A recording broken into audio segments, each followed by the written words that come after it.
Good evening, everyone. I'm calling the Southborough School Committee meeting to order on Wednesday, February 11th, 2026 at 6:31 p.m. 4 out of 5 members are present this evening. And first order of business is public comment. So if anybody has anything to say, feel free to raise your hand. Yes. Did you raise your hand? No. Okay. Can I do it from here? Terry, can you catch her from back there, or do you want her to move up? Audio would be better. Okay, if you don't mind coming to the front row, that would be fantastic. Thank you. Yep, of course. Sorry. Apologies, but I hit the phone here. All right. Good evening. Thank you for the opportunity to speak. My name is Jessica Levinson. I live at 13 Strawberry Hill Road in Southborough. I have one student at Trotter, one at Algonquin, and my eldest is an Algonquin graduate. I'm here to ask this committee to rethink their stance on next year's calendar. Specifically, I am voicing my support for Calendar 5. I believe that this is the only calendar that truly aligns with our district's stated commitments and core mission to provide a safe, supportive, and inclusive environment for all learners, regardless of background and disability. For transparency's sake, my children are Jewish, as I am, and they are neurodivergent, neither of which can they turn on and off for the sake of the calendar. Additionally, by supporting the inclusion rather than the removal of or erasure of the holidays, you are also sending a message to hopefully future more diverse staff that this is a community that welcomes and supports more than the majority, and that they too can find a home here. A calendar is not just a logistical document. It reflects our values and the conditions we create for both students and educators to thrive, and frankly, the students' families as well.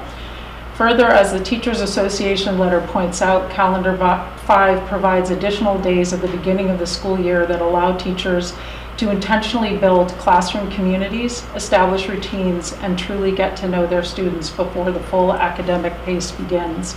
And for households like mine, Calendar 5 will allow students who are neurodivergent and anxious about change to have a solid block of time to acclimate to their new school year, peers, classrooms, and teachers with consistency rather than a frenetic transition with frequent disruptions of school on and school off. I understand that the calendar decisions involve many competing priorities. I appreciate the care and effort that goes into this work, and I certainly don't envy the job as a family of 5, and my team at work is daunting enough. That said, I think it is time for the committee to reconsider its vote and to view Calendar 5 as an opportunity to reaffirm the district's commitments to equity, inclusion, and long-term student success. Thank you, and thank you for your consideration. Thank you very much. Thanks. Any other public comment? Thank you. Next is new business, principal's report. Mr. Mucci. Good evening. Good evening. Thanks for having me. I'll be sharing updates from all 4 schools today. Mr. Lavoie is going to help with our visuals. AV support. What's up? AV support. I have full confidence. You do? I do.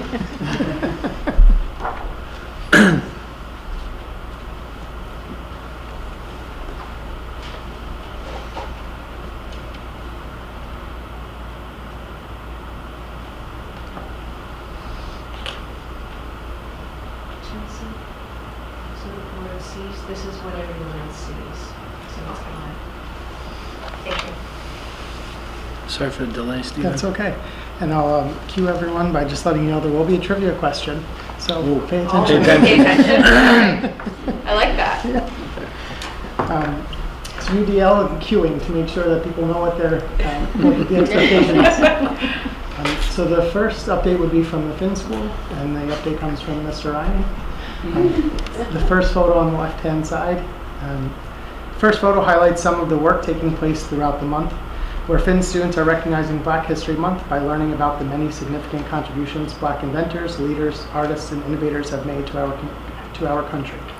Across classrooms, students have been engaging in discussions, read-alouds, and activities that highlight perseverance, creativity, and impact. One notable figure students are learning about is an American inventor whose curiosity and determination led to innovations that continue to influence our daily lives. Garrett Augustus Morgan, Sr. Students were thrilled to learn that among his many contributions was the 3-position traffic signal. Morgan's work is a powerful example of how ingenuity and problem solving can make communities safer and more connected. Finn staff is proud to help all of their students recognize these important stories and to encourage appreciation for the diverse individuals whose ideas have shaped our world in a positive manner. Photo 2. The middle photo highlights the 100th day of school at Finn with 2 first-grade students. The first student dressed up as a centurion and the second one wearing a shirt with 100 soccer balls on it. The day was a wonderful opportunity for Finn students to reflect on how much they've grown while engaging in fun, hands-on learning activities centered all around the number 100. Across preschool, kindergarten, and grade 1, classrooms will be buzzing with activities designed to make learning meaningful, playful, and memorable. Some of the highlights include counting 100 steps when students traveled out of their classrooms during the day, breaking down the number 100, counting by ones, tens to reinforce number sense, and exploring what life was like 100 years ago through stories, pictures, and what life might be like 100 years in the future, sparking lots of creative thinking. Photograph 3 on the right-hand side. The last photo is of celebrating Spanish-speaking cultures around the world, displayed in the Finn school lobby. The display, created by Signora Graziani, Finn School's world language teacher, highlights the rich diversity of Spanish-speaking countries from around the globe. Featuring cultural artifacts such as musical instruments, flags, and traditional items, the display invites students, families, and visitors to explore the many cultures connected through the Spanish language. Each country represented has been part of an instructional unit thoughtfully taught to our kindergarten and grade 1 students, allowing our youngest learners to build early language skills while developing curiosity, respect, and appreciation for global cultures. As mentioned previously, Signora Graziani incorporates music, movement, visuals, and hands-on exploration in her instruction, allowing students to learn that language learning is not just about words, it's about people, traditions, and connections. Please check it out the next time you're at the Finn School. So Woodward, it's not the best photograph on the left-hand side, but it's certainly meaningful and I wanted to share it. That is a picture of student timelines in 2nd grade, and if you have been part of the district or have sent students through 2nd grade, you know all about the 2nd grade timeline project. 2nd grade students created personal timelines to help them understand chronological order and the concept of past, present, and future. Students identified and sequenced important events in their own lives, strengthening their understanding of how time can be measured and organized. The timeline project connects directly to Massachusetts history and social science curriculum frameworks for grade 2, which emphasizes developing chronological thinking and using timelines to describe events. Most importantly, the project helps to strengthen bonds between students and builds a stronger sense of community in individual classrooms, but also across the grade and throughout the school. Everyone who sees them stops and smiles as they read them. It's a project with a purpose. I welcome any school committee member to visit Woodward School and see those in the hallways. They'll be up for a while now. The middle photograph, that is from a Friday creative arts presentation that we held. Woodward students participated in a creative arts presentation titled To Be Fit, the Juggling Nutrition Magician Show, sponsored by Woodward SOS. The performance combined juggling, humor, and interactive theater to engage students in learning about healthy eating and active lifestyles. Students explored how to make thoughtful food choices and think critically about media messages related to nutrition. It also reinforced our community message of healthy habits and encouraged students to feel excited about the healthy options available in our cafeteria. Overall, the experience supported our ongoing efforts to promote student wellness and lifelong healthy habits. And then the image on the right-hand side, real-world connections. So we had a grade 3 parent come in and work with one of our grade 3 classrooms. The parent shared her firsthand memories of the first moon landing, helping students connect their learning to a real-life experience. So that is an actual newspaper from the moon landing. In other photographs that were submitted, there were also the articles from Time Magazine. A lot of these images where the kids were able to hold the artifacts were part of the books that kids were exploring in wisdom. So they could see images in some of those books around the moon landing, but then they also got to hold an actual newspaper from the moon landing. Students had the unique opportunity to examine authentic newspapers and magazines from the time of the moon landing, bringing history to life in a tangible way. The visit deepened students' understanding of how significant events were reported and experienced back in the old days, which they said, aligning with our study of informational text and historical impact. Students used engaging text from the module and authentic artifacts as they created their opinion writing pieces about being part of the moon landing.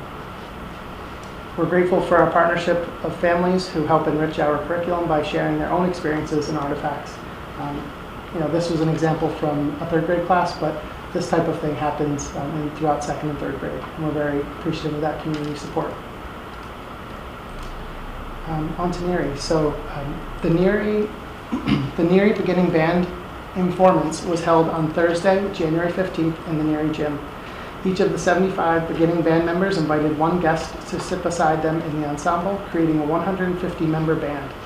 Guided by a slideshow created by Miss Sherman, students demonstrated what they had been learning by playing warm-ups, patterns, simple songs, duets, and a rousing finale, Power Rock, which was We Will Rock You, and Another One Bites the Dust, arranged by NERI student Michael Sweeney, with his guests seated right alongside of him.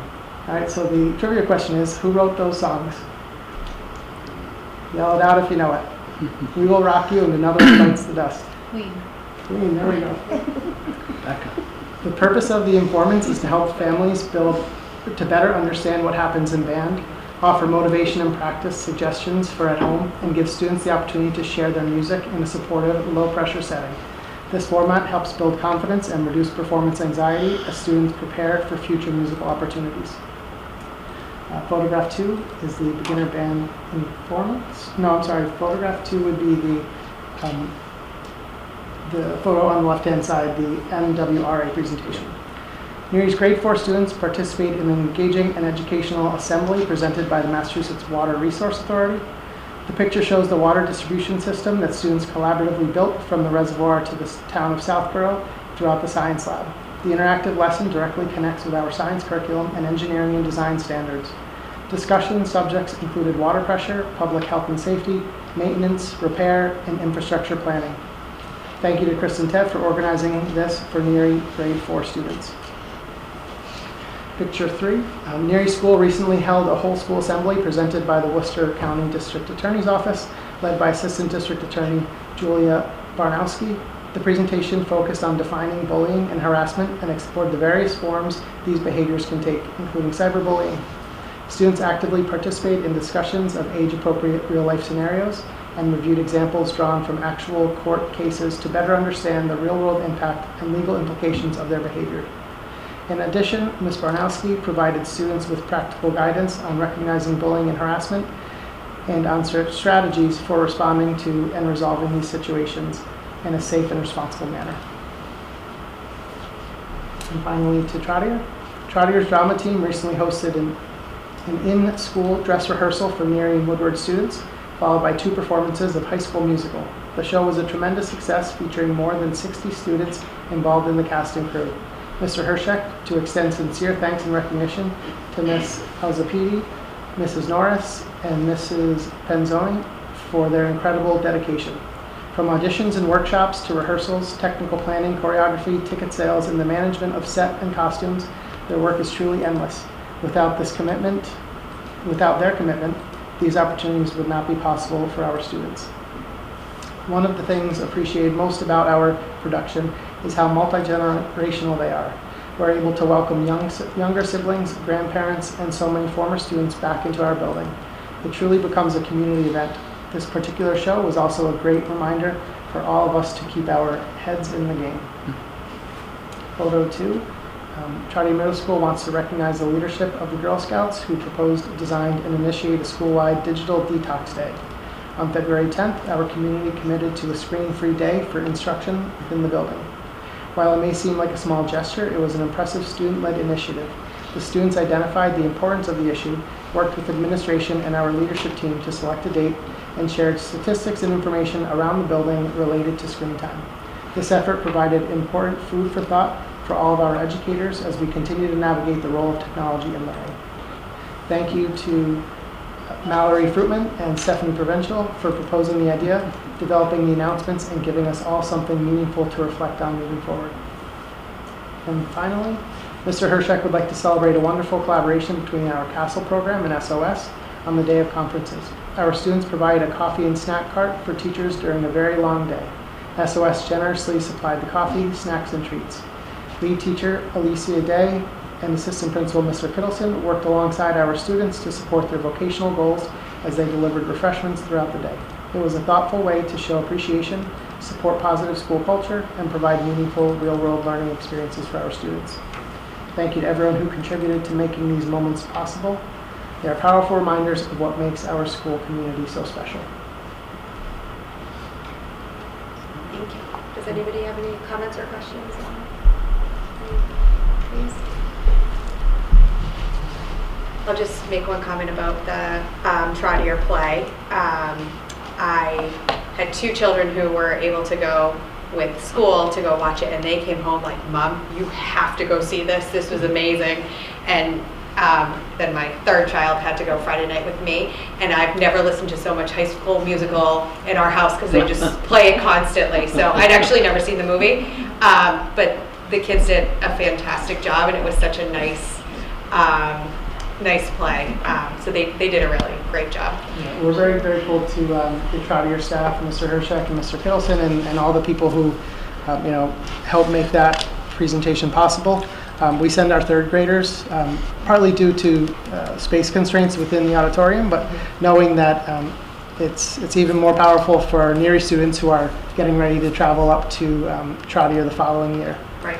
So it's a great connection, and we're lucky to be included there. I think it's great that the younger grades get exposure to it, right? Because not every family can take them on a Friday or Saturday to see the play, so it lets them know what's coming when they get to middle school. So I think it's just great to expose them. Yeah. And this is our third or fourth year of going to the dress rehearsal with our third graders. So while second graders were back at Woodward doing other activities, they'll get that opportunity next year. Great. So I think it was Woodward. The middle picture was where they were balancing. Yes. Were they really balancing, or were those attached? They were really balancing. Those plates on that stick? And if you look carefully around here, I was up there, and so I was balancing a plate on a stick. Well, yours was probably attached. It is attached. I'm looking at it right now. Pretty cool. Yeah. Great. Thank you for the updates. You're welcome. All right. Next is multilingual learner presentation by Selby.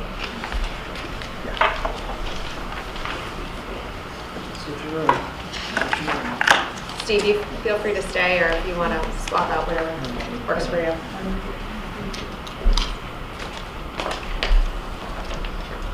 Good evening. Oh, you want me to Do you need me to? Yes. All right. Happy to. So thank you for having me as we get started with our presentation. I'm not that tech savvy, so I'm so grateful that Mr. Lavoie is here to help me. It's my night. It's my pleasure to be here tonight and to share what our multilingual education department has been up to.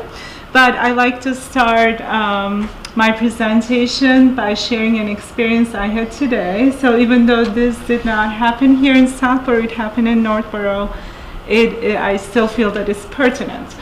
I was visiting the middle school in Northborough, and I could see that one of our students was feeling a little bit anxious. So when I approached the students, I asked, "Hey, how's your day going?" And they responded by, "It's okay, I'm just a little nervous because I have 2 speaking assignments that I have to turn in today." And I said, "Oh, I understand. I always feel nervous when I have to speak too." And then so I asked him, "Would you like to practice with me before you turned in your assignments?" And he said yes. And then before we sat down to practice, I said, I believe in you. You got this. So we practiced together. I said, great job. You got it. Just record it and send it. Don't even think about it. And I was doing some other work as the student was recording their responses. And once they were done, they gave me a thumbs up and they said, I missed a part. I also shared with him that I'm also nervous because I have to speak in front of the adults tonight. So before I left and when the student was done, he turned around and said, oh, Miss O, I believe in you too. You got your presentation tonight. Did he practice with you? Yes, I was like, could I practice it with you? No, but I thought about it all day long because it really reminded me the why I am in this role, and it made me feel very grateful for being where I am at this time. So I wanted to kind of set our presentation with this story. Thank you for sharing. Thank you. So tonight we're going to look at the definitions and profiles of our multilingual learners. We will review about what's new in our ESL world, walk through the procedures on how we serve our students and families. We'll speak about our accountability and highlight the next steps and upcoming events for the rest of the year. So you have seen this before. To ground our presentation, I would like to start with a reminder about DESI's terminology that is interchangeably used. We follow DESI's dual nomenclature.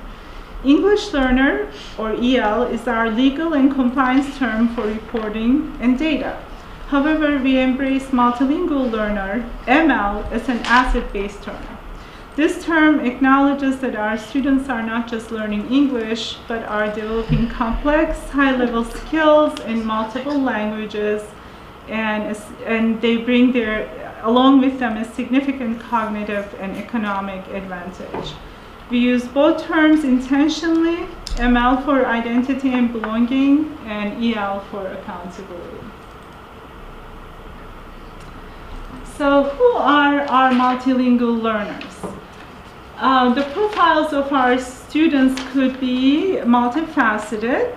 Our newcomers are experiencing U.S. schools for the first time, as in their year 1 and or year 2. So they come to us with very little English, if any. We also have duly identified multilingual learners who may also be on an IEP plan or a 504 plan. We have long-term English learners who are beyond year 5 of their language development journey. We have students with interrupted schooling, defined as 2 or more grade level behind their current grade level. And we have former English learners, FELS, who met the DESI criteria on access testing to be reclassified and to be monitored for 4 consecutive years. So each profile requires targeted responsive instruction and supports, which is a shared responsibility for all educators in our district. So our graph keeps expanding, and looking at our population trend from 2004 to today, you can see that our district continues to thrive in diversity. Our graph shows that our student body holds 87 multilingual learners and 92 former English learners. Since I have generated this graph back in last December, we have actually welcomed 4 new multilingual students to our district. So currently we have 91 students. And this upward trend underscores the need for the language access systems and specialized instruction we have in place. So we are going to focus on our English learners and see where they are in their proficiency development. So entering being the new to us with word level proficiency, and bridging having proficiency similar to a native speaker. So our ESL instruction is data-driven. So currently about 35% of our students are in the foundational level, and about half of our students are in the developing level of their language development journey. Per DESI requirements, this determines our staffing, instructional intensity, and instructional time.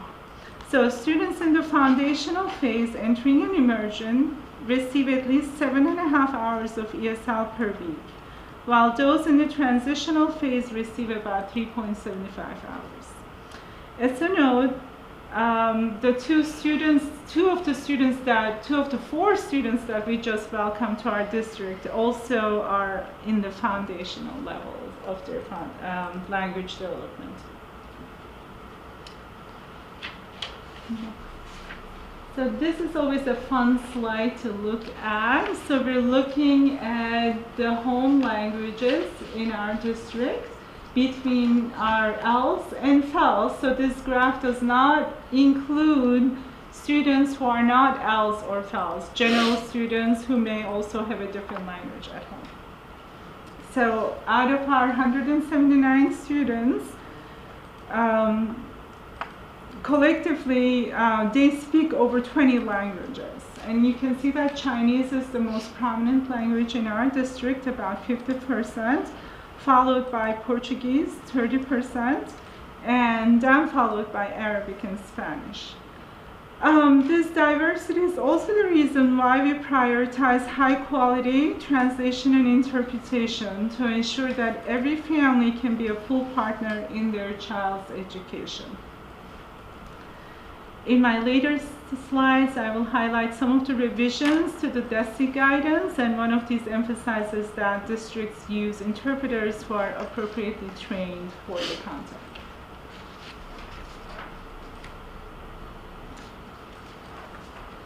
So what is new in the ESL world? For the past year, we have been receiving new tools, new guidance, and new procedures from DESI. One of the new tools that we have received is a new language survey. Language survey is part of our registration process that is required for anybody registering from pre-K through grade 12. This updated survey is better organized with 3 designated sections: language use, language access needs, and prior education, as well as a rubric for the ESL teachers and the ESL team to apply in order to aid in decision-making of the identification process. So this is a big change for us, and we are currently updating our procedures for implementing the new rubric for identification and to follow up with family conversations to clarify if we have any further questions. Northborough is already updated its enrollment packets and the Power School system in January, and we are actually using the new language survey for the upcoming kindergarten enrollment season. So for that work, I'd like to thank Mr. Lavoy, Kathy Carmignani, Judy Davis, and Julie Marshall, our tech team, who have been instrumental in putting it together in a very timely fashion. We are revising as needed since it's the first time we rolled it out, and we'll be all good to go next fall as well, with all the updates and revisions already done, if needed. So the next biggest update came to the new VITA access testing. So the one notice is that VITA removed VITA access for ELLs from the name of the testing, so it's now called VITA access. Similarly, VITA had removed the home from home language survey, and now that is called language survey. So they have been doing a lot of title revisions too, to better capture the assets of the families and bring a more broader, wider equivalence to the work. So the VIDA access, the biggest change is that the kindergarten access is fully redesigned. So our teachers are now in the access testing season, as I call it. It runs from January 5th through February 27th this year. And we have been trained in our department to be able to administer this new version of the VIDA access. So the test also incorporates the latest DESI standards, the VIDA ELD standards framework from 2020. And most of the revisions for grades 1 through 12 were done behind the scenes. However, it will be interesting to see our access data next year since this is a new test. With the access test came the new VIDA language charts. Language charts are aligned to the 2020 frameworks and is intended to serve as a collaborative tool and a resource for all educators, even those without specialized language backgrounds. This tool is intended to inform instructional planning for selecting the best SEI strategies and for setting language and academic goals for students. They expand from grades K through 12 with 6 language level clusters, and they focus on 2 communication modes of interpretive and expressive, and the dimensions of language in order of word, phrase, sentence, and discourse. So basically it's a tool for all teachers to collaborate, to better understand the proficiency levels, and to be able to incorporate the necessary best fit SEI strategies in instruction. And finally, as I mentioned, as a result, DESI revised their guidance and the tiered focus monitoring criteria to go along with all these changes. They have underscored in their changes the shared responsibility by elevating incorporation of SEI strategies such as scaffolding and differentiation by content area teachers and classroom teachers, while emphasizing that systematic, explicit, and sustained ESL instructional time may not be replaced by academic tutoring or sheltered content instruction time. It basically highlights that ESL and SEI are complementary instruction for the success of our students.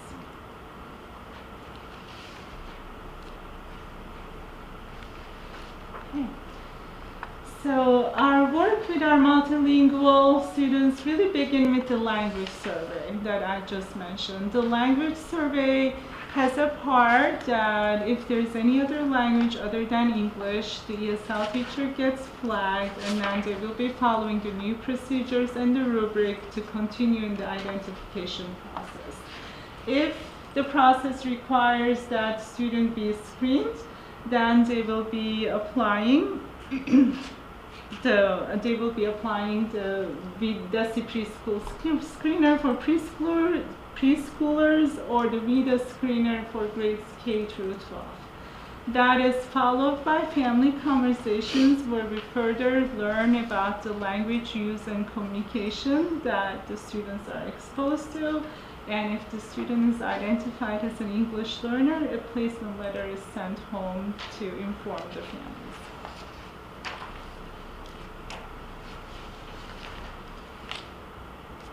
So now in my next slide, I will be talking about our ESL instruction. Our district's ESL model is sheltered English immersion, as we know it as SEI. So SEI has 2 components. An ESL licensed teacher provides systematic and explicit direct language instruction aligned to VIDA standards, while SEI-endorsed content teachers use specialized SEI strategies to make grade-level math, science, and social studies accessible by teaching rigorous content and having high expectations for using academic language for all students. Again, this model aligns with DESI's shared responsibility for English language development that occurs across the school day.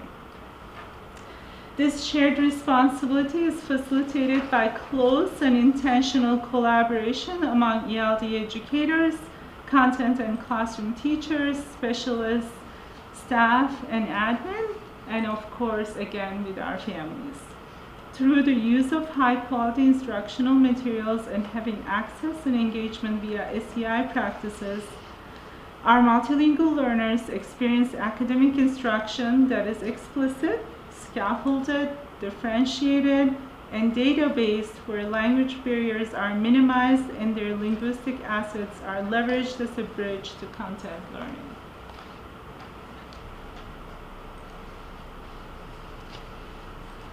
So for accountability, we use our ELD progress reports in grades pre-K through 5,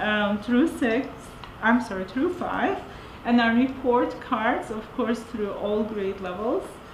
We have our annual access scores, our MCAS scores, and for those students who are on student success plans, which is determined by DESI based on the access scores. If they have not made their target, then we put them on student success plans with specific goals, and we monitor how they're doing on their goals throughout the year.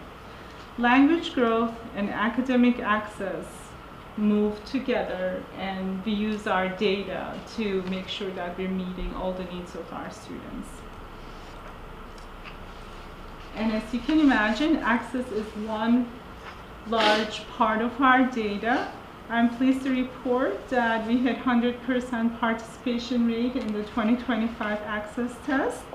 And most importantly, 75% of our students have made significant progress. So this is a great indication that our instructional strategies and collaborative efforts are really hitting the mark. And this data again informs instruction and reclassification.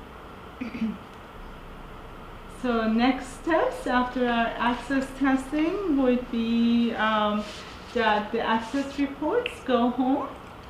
Students who meet the reclassification criteria, as shown on that graph, get reclassified as former English learners and to be monitored for the next 4 consecutive years.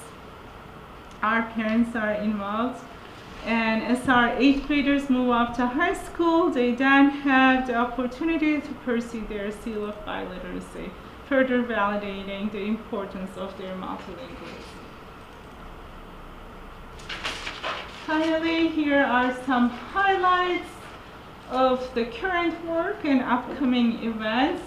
So our ALPAC English Learner Parent Advisory Council has been active and busy this year, and currently they are planning for the upcoming International Night in collaboration with the Community Coalition this year.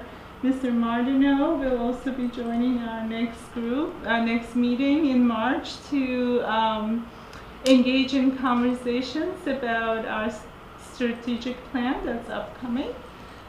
We do have a lot of professional development this year. As you can imagine, with all the new initiatives, our staff had a heavy lift in learning. And we also were fortunate enough to implement UFly Foundations, which is University of Florida's literacy instruction. That has been spearheaded by Megan Kelty, our K-8 ELA coordinator, and our ELD teachers have been trained in that. The curriculum materials have been received, and our ESL teachers are in the process of implementing and are learning and planning for implementation of the UFly to strengthen foundational literacy skills of our multilingual learners. In addition, our teachers have been engaged in SEI strategies refresher presentations in every school. That has been a great success and promoted further collaboration and conversations to continue our work. As I mentioned before, we have done the language survey training for all the intake staff in addition to our ESL team. I am also currently collaborating with Kathy Lizad, our math I'm so sorry. A coordinator, our math coordinator, and as she's implementing the new curriculum, Eureka Squared, Eureka Math Squared in the classrooms, we're just looking to see what existing strategies and differentiation within the curriculum are supporting our learners and identifying if there's any other further scaffolding and or differentiation that we may have to introduce.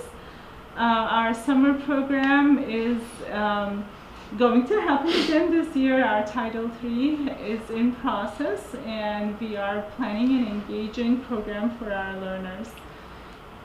In addition to that, I would like to thank our new assistant, Rosa Populus, who has been in charge of our interpreters and translators, and they're doing an amazing work providing language access and ensuring that our parents and families are fully partnered in their journey.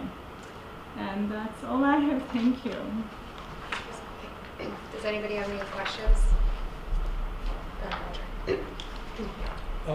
Thank you, by the way. It's a lot here Yes, to try to assimilate for yeah. listening to this. So did you say, let me actually move back to an early slide, there are 579 students in the program, or am I thinking? So the data showed 87, that's 179 with L's and FELs, so current English learners and those who have been reclassified. But our English learner population this year is, if you go to the other trend, Down. one up, there we go, is actually 91 because we have welcomed 4 other students since that graph was generated. All right, so I did hear incorrectly then. I may have said it incorrectly, I Um, apologize. And you said that, I don't need the exact number, but some number are on IEPs. Is this like 5%, 25%, about? I mean, I don't know that the I ratios can are all look that up. critical, but Yes, definitely.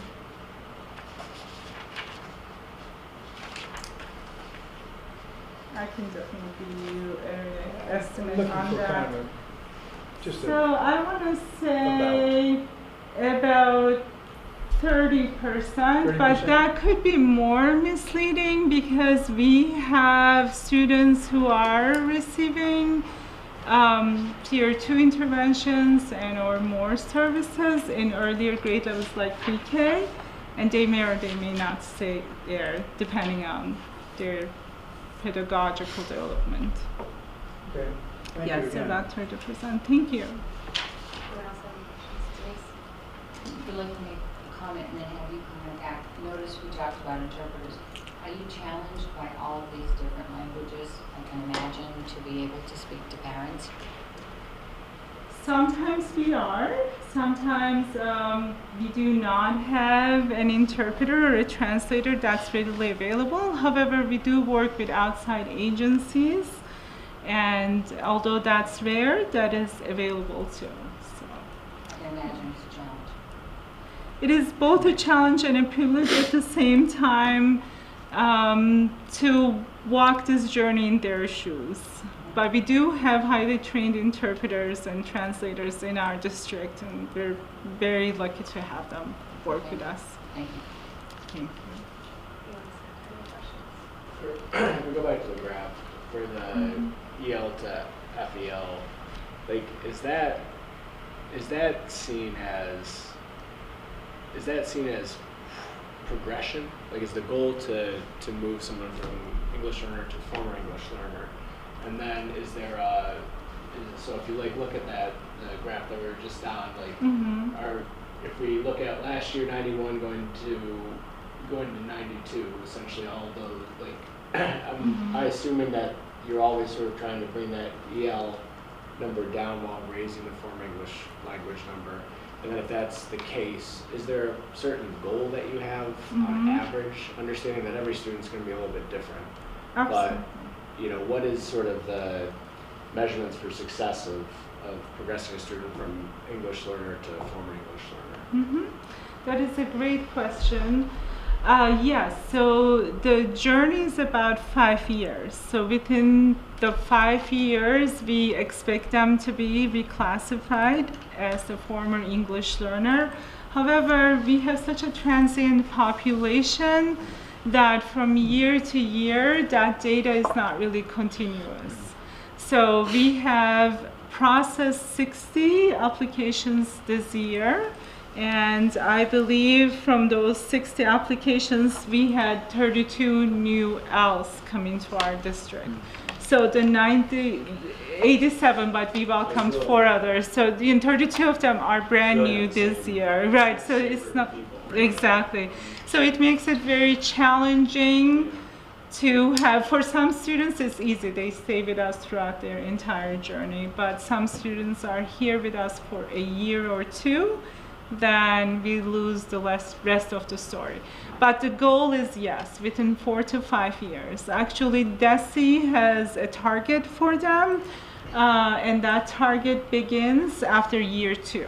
So when they're entering and emerging, they're just learning language. And after that, they start looking at their access scores and setting targets for them to meet. So if the student in the 3rd or 4th year does not meet that target, we place them on student success plans with specific goals to improve, to aid in their language development. Yeah. Yeah. So you said that we have a transient population. Mm-hmm. Comparing Northborough to Southborough, are they about the same? I would say about the same, Okay. especially for the past couple of years. Okay. Yes. Mm-hmm. Thank you.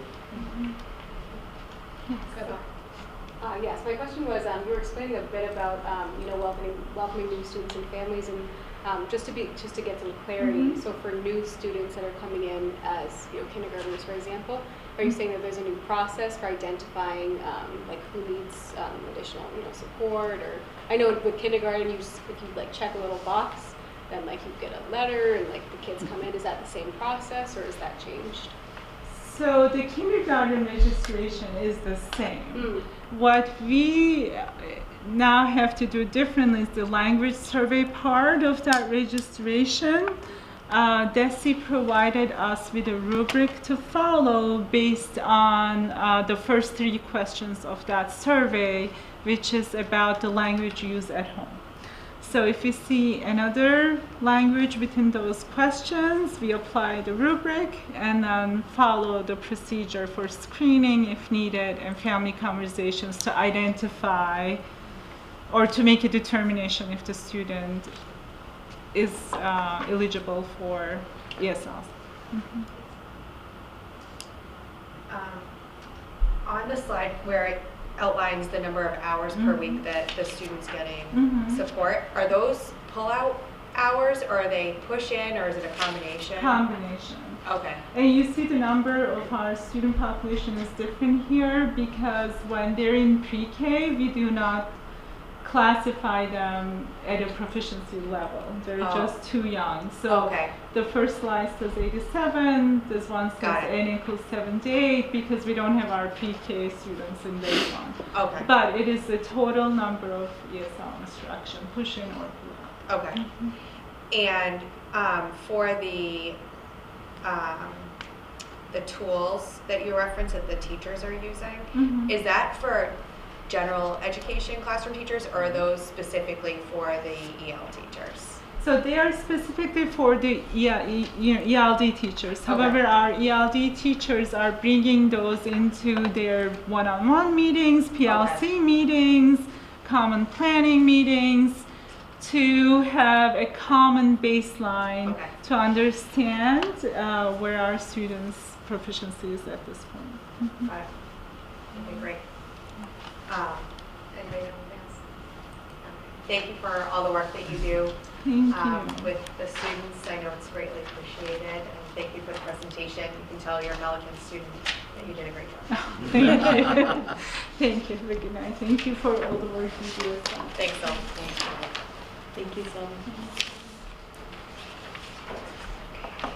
Next is extended day fee discussion and approval. So like,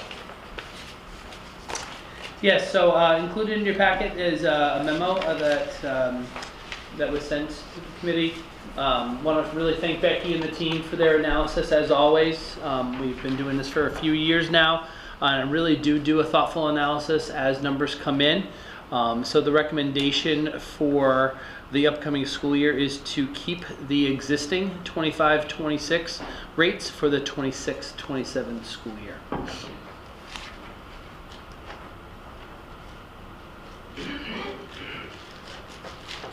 and can you speak to, at least for the school year rates, how it's self-funded for that portion and what the difference is once you get to summer camp?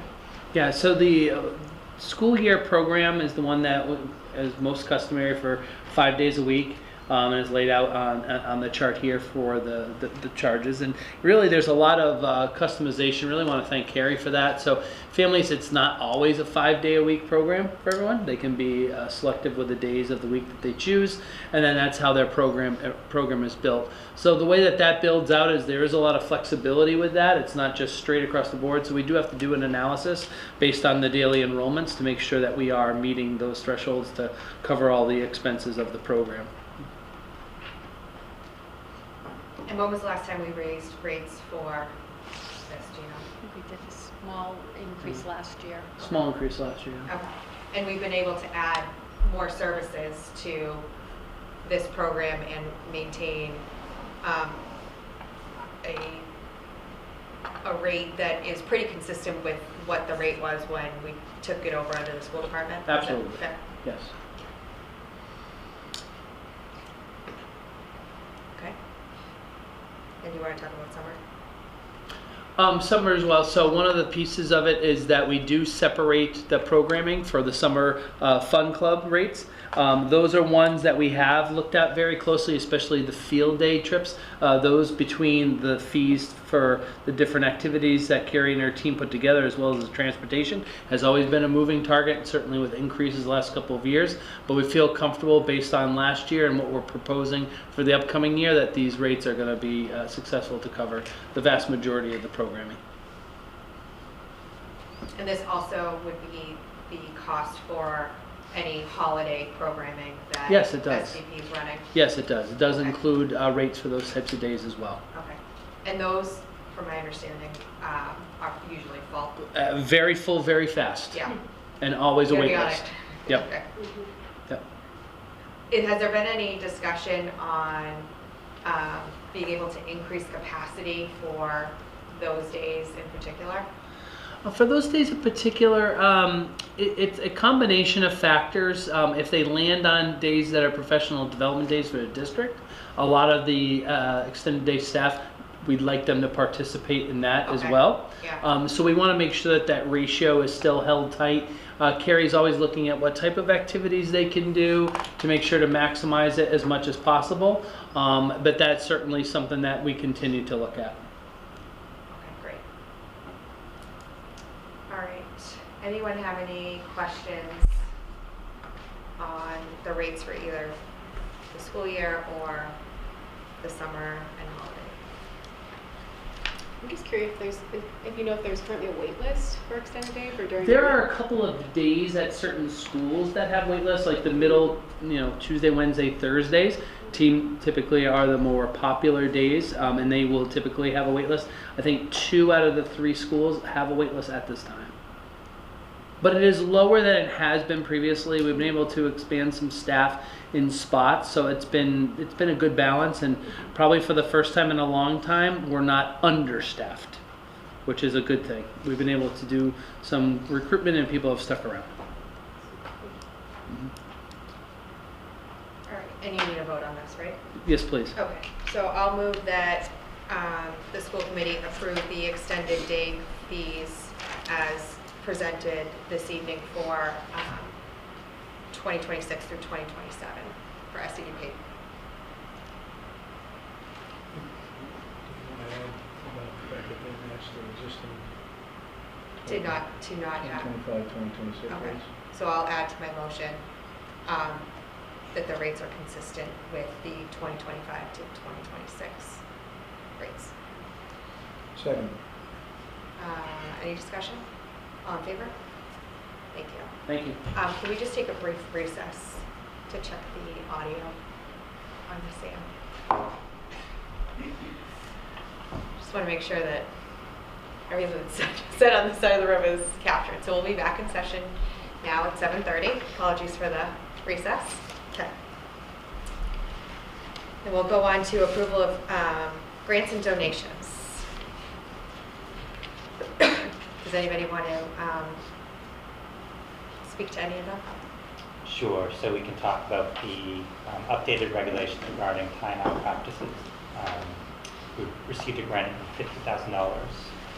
And thank you to Student Support Services and Stephanie for writing the grant. And primarily the funding will go to trauma-informed teaching and also restorative practices and then other PD opportunities for educators.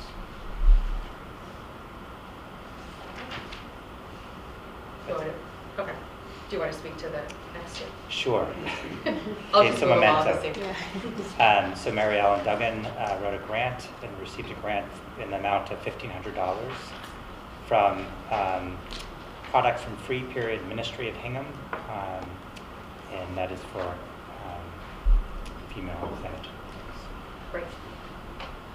And then lastly, approval of donation from American Online Giving Foundation in the amount of $85 to the Southborough Extended Day Program. So thankful for that donation. Great. Anybody have any comments or questions on any of the donations? All right, so I will move that we accept donations from Timeout Practices Grant in the amount of $50,000 from Free Period Ministry of Hingham with a total value of $1,500 and a donation from American Online Giving Foundation Incorporated to Southborough Extended Day Program in the amount of $85. Is there a second? Second. Any discussion? All in favor? Thank you. All right. Next, old business, Neary roof update. Sure. So after our last meeting, Socotec continues to do their work to refine and finalize their report for us, and we do expect that within a week or two. Not much has changed. I think they've certainly helped participate in a few meetings for us and get some information out about the current conditions. So the option really hasn't changed as far as the replacement on the table, and the accessibility renovations that would also be necessary with that type of project. So learning more and more about the roof has been important from the different layers and how things have been compromised in different spots. One thing that came from our last meeting was to do the sandbags to that corner. Yeah. And that we got a blanket of snow that's taking the place of those bags for now. But we will have that as soon as we get the thaw. That'll be something that'll be put in place as soon as possible. Can you sit over here? Sure. Sorry.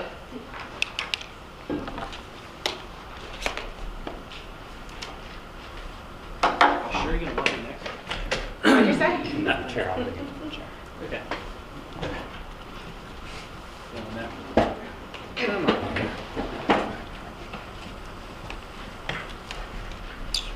Steph, I think you're going to have a lot of important things to say. A couple. So on the Neary roof, Yeah. just a couple of things. Can we get a board with pictures of the roof? A board with pictures. Yes. I don't see that being a problem.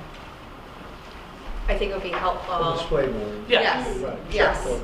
I think, and we'll talk about why soon. Mm-hmm. Also, related to the Neary roof, and this I guess I can talk about it now or with special town meeting coming up, but the vote on the roof, from what I understand, will be a non-exempt debt article, which means it's going to be outside of the cap, which means it's a debt-funded article, so it would need to be voted 2/3 at town meeting. And it would need to go to the ballot because it's non-exempt debt outside the cap, which would be a 50% reimbursement. I mean, reimbursement, no reimbursement, sorry, that is wrong. 50% at the ballot, which would mean that we would not be able to have our town treasurer work on the bonds for that roof until after May 12th, something like that, which it takes some time to get the bond set up so that we can actually start construction. So we are probably looking at it closer to July 1st date to start that roof project if that passes at special town meeting and at the ballot. So I just want to make sure everyone's clear on that, that is my understanding of the timeline of when the roof would be able to begin. I think it still fits in within what we were hoping, because we know that no matter if we start it in mid-June when students are still in the building, we're anticipating that probably would have leftover work in September after school starts. So no matter which end you go at, we were going to have some disruption for students and faculty in the building. So I just wanted to give an update on kind of the financial piece of that. And anything you want to say? No, the only other thing I'd say is that is something that we've talked about with Southborough, how to time this project, anticipating that we would have time both with students in the building and outside of the, well, not in session and in session. So for the times that students are out of session, that's when the most disruptive layers of the construction will occur, so that they will save the areas that can be done with students in the building with less disruption. So that's part of the planning that they're already considering. Okay. And at our joint meeting last week with Select Board and then Southborough was there, we discussed kind of next steps to get bid documents ready, et cetera. That, from my understanding, is not included in the contract that we currently have with them. That's correct. Do we have an estimated amount? We do not have a proposal for them yet. I think they were waiting to hear back. Well, I think last week's meeting was helpful for them, but I have not heard from them this week on what that proposal would be. Okay, so if we can follow up I will with them definitely on do that. Yep. And I think depending on what that number is and kind of how the timing is going to work out, we'll have to look at what options we have in conjunction with the town on how we fund that, because we do not have funding built into the warrant article for special town meeting to fund this piece of getting the bid documents ready to go. But I think whatever we can do so that we can start construction as early as possible, we should do that. Understood. We should probably schedule a meeting with advisory in advance.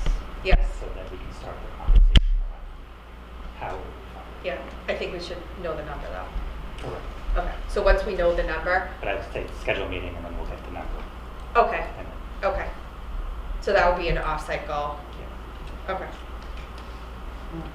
I think we're expecting the information in the next week, Keith. Well, we should, absolutely. Okay.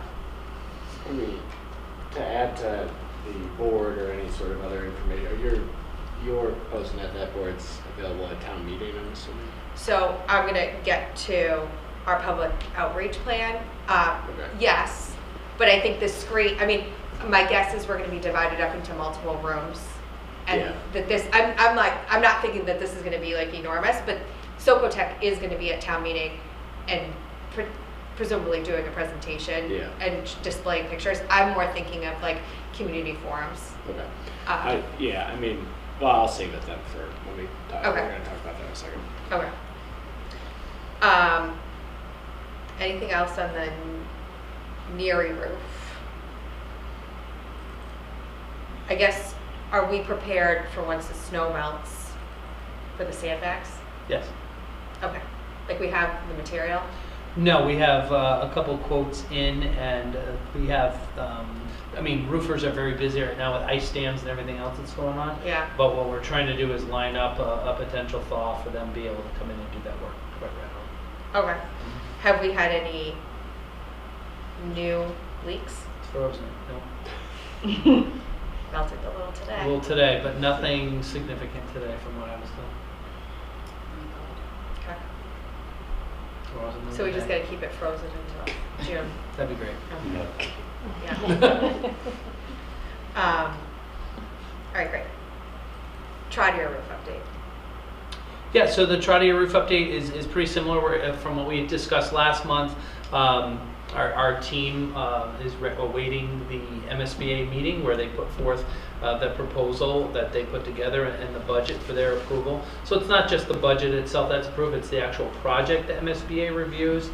They did a lot of work looking at the different solar readiness for the infrastructure. They were asking a couple of follow-up questions in preparation for that meeting. That list was pretty short. They resolved it pretty quickly, and now we're just awaiting that meeting to get approval of the project from MSBA, and then that'll hopefully be part of my next report in March. Okay, great. Have we received any requests for warrant articles yet from town administrator? I think we submitted all of the. So we have that for annual? For the, Okay, Yes. okay. And they have the MSBA language already, or? I think we're working on getting. So the way that the way that the process works is once the project is approved at that next meeting, I then go for approved vote language by them. Okay. So the drafted language that we've given to the town is the language that I'm going to give to MSBA for them to approve, so that then I can come back and say we have approved language. All right, Shouldn't take too long. They're pretty quick. yeah. Great. Anybody have any questions on the Trotter roof? Will we have anybody at town meeting to speak to that one? We will, right? Yes. At the April. Yeah, at the April and they're town meeting. teed up for that? They are. Okay. Colliers and our designer as well. Okay. I don't know, I keep all the roof projects straight. There's a chart. In your head? Yeah. It's on my Okay. desk. I don't have it here, unfortunately. Okay. Anyone have any questions on that? Okay. So next, special town meeting preparation and community outreach. So, special town meeting presentation. So tomorrow evening is pre-town meeting, where we'll meet with the moderator and talk about kind of time assignments for presentations, go over who's presenting. Once we meet with him, Keith, we will get a date for when the presentations are due to him and IT, so we can communicate that back to Socotec, make sure we get approval for them to attend town meeting and give a presentation on Article 4. And then in terms of what this committee would request to present at town meeting, I think we need to discuss what we would want to do in terms of a presentation, and then bring that to the moderator tomorrow evening. So I can give you my thoughts first, or if anybody else has thoughts that they want to share, they need to go first. Okay. So my thought is, last week we voted to support Article 1, and I think that it would make sense for us to be able to speak to why we support Article 1. And also Article 4 we voted in favor for. And so I think those two articles we should have the opportunity to present on. And I think we should talk about Articles 2 and 3 and why we didn't support those in the meeting. It was obviously a joint meeting and a lot going on, but I think we can have the opportunity to speak about it here. So my thought is, happy to give an overview of what Articles 1 and 4 are about, and then maybe give some history. Greg's done a lot of digging on the history of Neary in particular over the last 30 years, and I'll let him speak to that in a minute, but kind of general overview, and then why we supported 1 and 4 and why we didn't support 2 and 3. Could I comment on one? Go ahead. So, one is, I haven't seen any revised warrant on them, maybe there is one, I didn't look. Article 1 has 2 parts, right? It's got Yes. Part 1 and then part 2, which Yep. has this cap. Mm-hmm.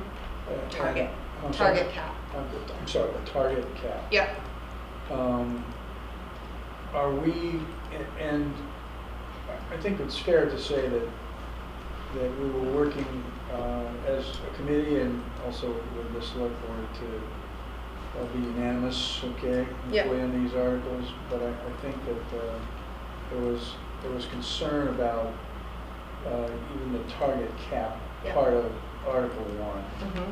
So when we talk about presenting something as far as support of Article 1, Mm-hmm. is that really going to focus on just Article 1, Part 1? Or are we talking at all about the target cap, which I don't think we are excited about? Right. How are we So handling that? here's what, and I think as a committee we can present, if we agree and we're moving in the same direction, I think we can present it how we want to present it, and I think then select board can present it how they want to present it. So I think that, at least from my perspective, I'm looking at, I'm going to call it Article 1, Option 2, because that's how it's listed in the warrant. It is? Yes. Okay. Article 1, Option 2 So includes the target of cost that does not exceed 15 million. Okay. And I'm looking at that as almost, it's not an equivalent, but almost an equivalent to what we requested for Article 4. I agree. Okay? So, and the reason why I say that it's not exactly equivalent is because in Article 4, we did not list out items A through F on the deferred maintenance items and necessary improvements that Article 1, Option 2 listed out. And we did not have a target cost in Article 4. So those are the two differences, right, between Article 1, Option 2 and Article 4. Okay. You agree with that? I do. However, my opinion is,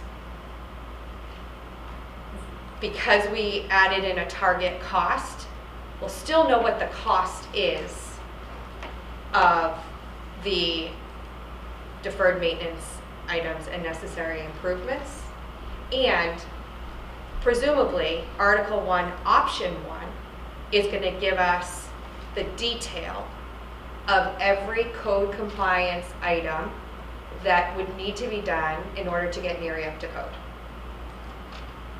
Right? So even if Article 1, Option 2 has the target cost cap and is just lists out those items, let's say there's something else that the building inspector would require us to do by tripping 30%, 40%, 50%, whatever the percentage is of the assessed value of the building, then we could pull those pieces out so we could have a comprehensive list of what the minimum code requirements are for the building.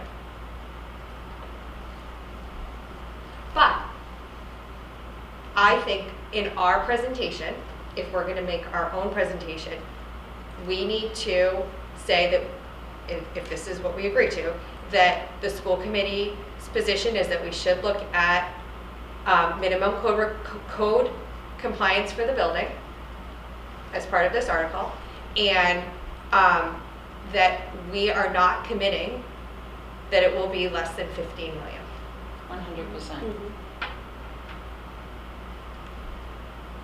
Because I don't want people to walk away from town meeting and think that A through F plus anything else that's going to get tripped is going to cost less than 15 million. We're not experts in this. That's why we're asking for 175,000 to look at, for a professional to look at this. And obviously we want it to be as fiscally responsible as we can, but we also, I don't feel comfortable committing that we would leave something off that is making the building out of compliance. Can I just add to Go that? ahead, sorry, Greg. So the challenge is we're not asking for construction money, Right. funding for a project. We're just asking for a study Mm-hmm. and schematic designs of options, which is very different. That's a different decision at a Yes. different time for the select board, the school committee to say, this is the project that we are going to support and move forward with, and this is how much it costs. I think Article 1 just studies. Right. It just studies and gives us options in terms of what it could be, whether it's a renovation or minimum code compliance. Is it going to give options, like 2+ options, right? I mean, the way Yes. that yes. I So think it's going to be so. option 1 is going to be a range, Yes. right? And then Yes. you're going to have option 2, which is the bare minimum. So I'm anticipating. I just, that is, I think whatever our presentation looks like, we need to make sure we kind of hammer that, because I think that it could be construed as like, we're going to give you what we want, and we're going to give you the bare minimum, and it's not going to, and that's it, and I don't think that's going to be a cause for concern, because then people are going to assume, well, the whatever we're going to get the top line option, which is going to be too expensive, and we're spending us on the study. And so I think you need to be clear that it's like this, we're going to get what we have to do, and then we're going to get like a range of options. I think that there's some challenges with the current configuration of the building, right? In terms of what education looked like in the 1960s compared to what we're doing now, right? So I think the goal of the school committee, at least in my mind, is that we have minimum code compliance that we can all live with, right? And getting the building ADA compliant, have fire suppression, and all the things that would lead to making sure that the building is as safe as it can be based on the current standards, right? And then I think that we're looking at like probably a full renovation, like a renovation as much at a minimalist perspective, and then we're probably looking at a renovation that would enable enhanced programming. Right. I think at a minimum, I'm hoping it's 3 options. Yeah. There may be some, Intermediates. stuff, you may have some Trade-offs. what do they call it? Bidults? Adults. Adults in there that can be voted separately if that's what the town chooses to do. But I think, at least that's what I'm hoping for, What is it called? an adult. An adult. Yeah. Okay. Yeah, so like, have a full reno is this, and if you want to add on this that costs X, that would enhance, A through H in terms of programming, then we can vote I that think separately. that would be a good way to frame it, or set the expectation that is how we're going to frame it, because I think it's like, again, it's like, well, we're doing $175,000 for this study. Let's make sure people aren't jumping to the conclusion that the study's not going to give us the optionality we need to bring an option that is. I think that's right. So I think we also define, so in the article language, it speaks to a comprehensive renovation. Yeah. And I think we have to define that a comprehensive Okay. renovation means these, Yeah. Yeah. meets these criteria Yeah, that we set. I mean, yeah, I like the idea now, whether it's this clean or not, of here's bare minimum, and then here's what a renovation looks like, and then, well, add this on for another 2 million, add this on for another 4, add this on for another, you know, whatever. Yeah, So, yeah. Is it not a good idea if we could show pictures of the Lincoln Street School before and after the renovation, if we're going to do photos, to show this is what is possible and what was done in Northborough, because we actually know what was accomplished by a reno, a complete reno. And seeing that building before, and maybe it's just showing Peasley, but actually showing that building Yeah. would be good, and then showing Lincoln Street as to what's a possibility and what a full reno would look like. Yeah. Yeah. And I also think if we're allowed to give a kind of an overall presentation, I think it's important that we highlight what Socotec told us, that it's very doable to do a roof and then a renovation. So I think that needs to be clear too. Like, you know, the ordering of this is they see it all the time. I mean, There's according to them, right, was that this is the way you would do it. right. It's not. It's not backwards. We're not doing it backwards No. because we have to. Yeah. This is how they would. So you're protecting the building by doing the roof It's really, first. it's really the preferred way to do it. Yeah. You know, that's- Yeah. Right. Okay. Exactly. Yeah. So, just a general comment, so the option B Yeah. in the article, Well, it's whatever language Yeah. it is. Two. The second. Option 2, Yeah. was really not, the school committee did not come up with No. option 2. No, No. no. So I think there's some caution of trying to explain something you did not necessarily support or trying to articulate. Yeah. So I think just in this conversation we're having now, it's a little bit confusing. So we need, I think to your point, Chelsea, it needs to be very clear around the position the school committee is taking Yeah. on option 1 Yeah. in Article 1 and what the school committee is hoping To is accomplish. achieved as a result of Article 1. Okay. Okay. The goals might be parallel with the select board, but option 2, someone might have a different set of goals. Yeah. But I think what was. Because I guess I want to be cautious that the school committee is not supporting a minimum code compliance. Right. Right. Right. But I think what they were trying to get at is, would we agree to all of the warrant article? Not option 1 or option 2, but we, as framing that article, would we agree to that? And that's what I think we said we would do. But I don't think there was a commitment that we agreed that 15 million, and that was what I was trying to say that night, 15 million is not going to cut it. But the school committee can agree, Mhm. and I think it has agreed. Mhm. I don't think it's its position to explain Correct. option Yeah. 2. I agree. I agree. Very good point. But I think it's important that if it's the goal of the school committee to bring options as a result of approving the 175,000 to town meeting, because I think that was loud and clear, Yes. right? Like people wanted a variety of options, and we're looking at 3+. I think that we should make sure we're good with presenting, because what I don't want to do is, you know, putting a presentation together between 5 of us, like we have to talk about this here, and what I don't want to do is not have clear direction on putting the presentation together and then stand up at town meeting and have us not be in sync. So that's what I'm trying.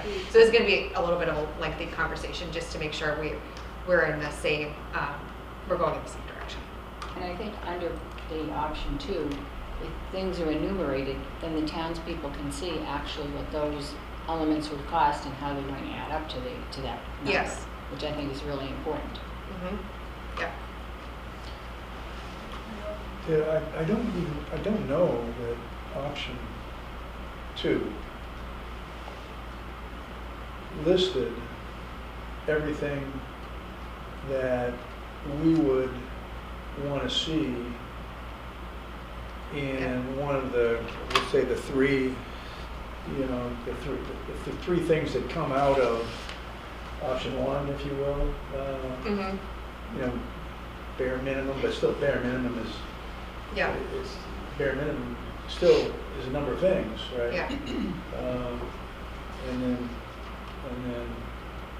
So I agree, and I think without having a building inspector communicate what those requirements would be, I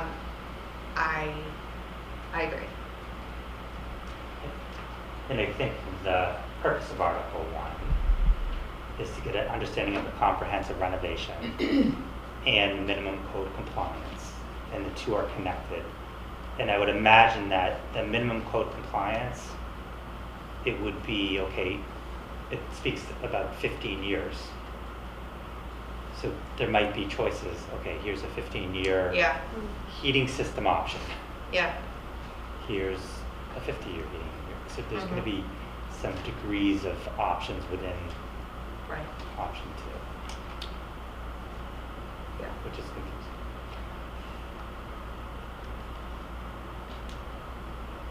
Do you want to share kind of the history on Sure. Neary and kind of what you've dug up? Sure. So I can, if I can share my screen, please. I don't think I need your help, but maybe I might. You might.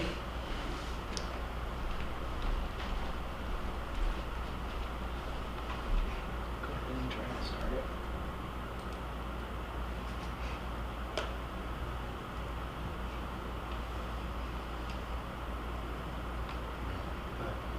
Yeah, There you are.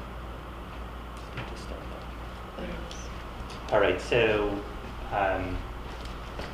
one of the tasks the school committee charged us with is to do a historical research of investments in school buildings.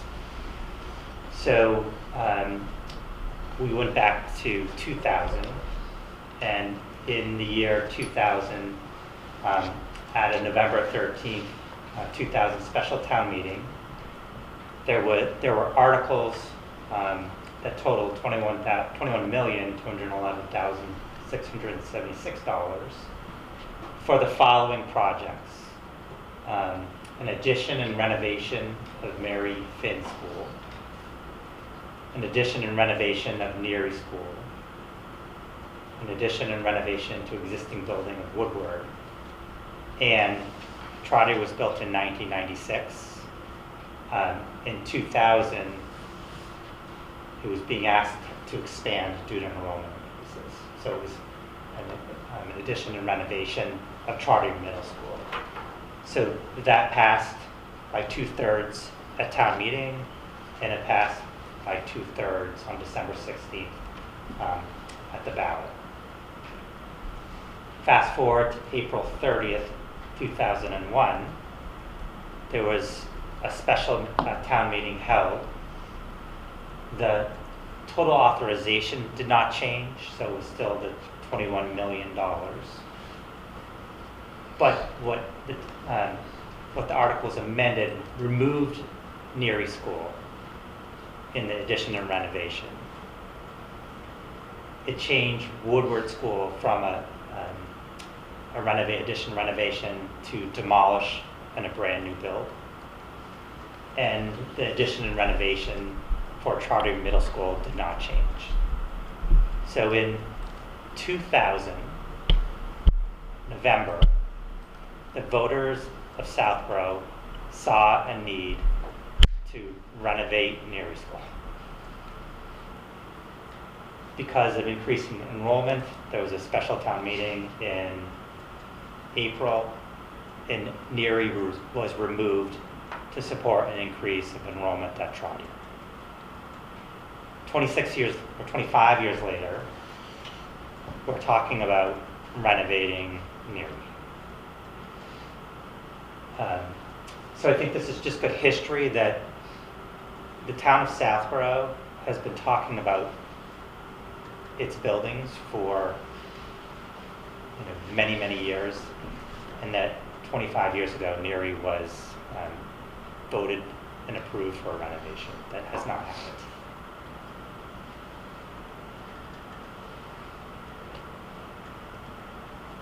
Do you remember that?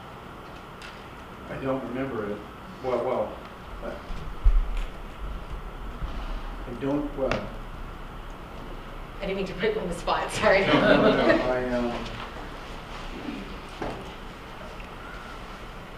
don't remember that. I usually do that. Okay. There's a lot going on with investment in schools. Yeah. Um, Yeah. That's really that's significant. It's, because what happened was 25 years ago, we knew there was a need. Voters agreed there was a need,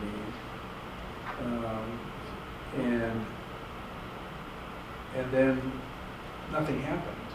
It got, I don't know why. Because they needed the money for Trotter, because of the enrollment shift. But it really never, But it looks like it also moved to Woodward, right? so Woodward, yeah, So so, Woodward was no change in terms of costs.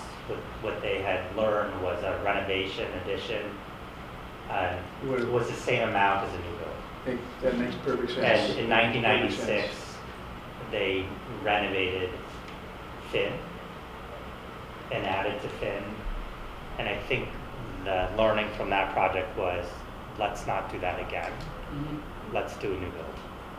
Yeah, see, I don't see from this grid specifically what happened to the funding that would have been invested in Erie, where it went. You're saying it went to Trotter? It was removed. It was removed from the article. Right. And then The that article, funding the went total amount of the to. article was the same. Yeah, that funding went to an. So did it To go Trotter. to, did it go to Trotter? yeah, Okay. that was the addition that was done on Trotter. Yeah. I don't. If you're reading that chart, you don't see that. Yeah. Got it. It just says unchanged, still included. Trotter. That's it. Oh, okay, yeah. I don't know if there's, but that's really where the shift occurred. Correct. And I think it's also important to remember that there were discussions, right, about renovations even before 2000. Right? I mean, Erie, that's how we ended up in 2000, agreeing that Erie needed to be fixed, renovated. Which would have timed out well with the roof, because the roof was redone in 1991, and it was a 15-year roof. Right. Or 20. 20. So they were 2010. They were 10 years in to that roof replacement that was not a 30-year roof. Right.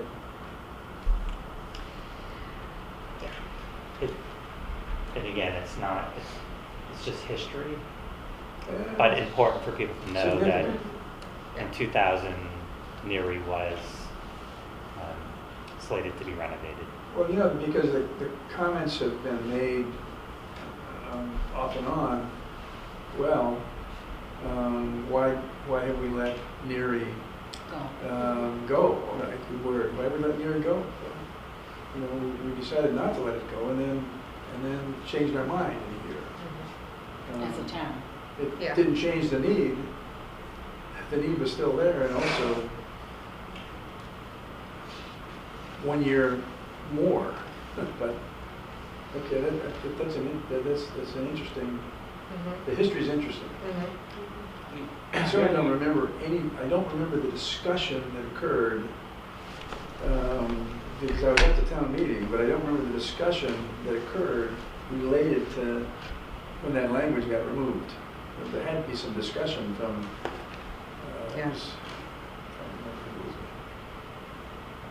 The only challenge with this, right, is that, and just repeating certain sentiments that we've heard is like, well, we've used Neary for the past 20 years, even though supposedly this renovation was needed. The kids have been fine. Our school rankings have been fine. Our preparedness for Trotter and beyond has been fine. So, well, maybe we're jumping the gun right now.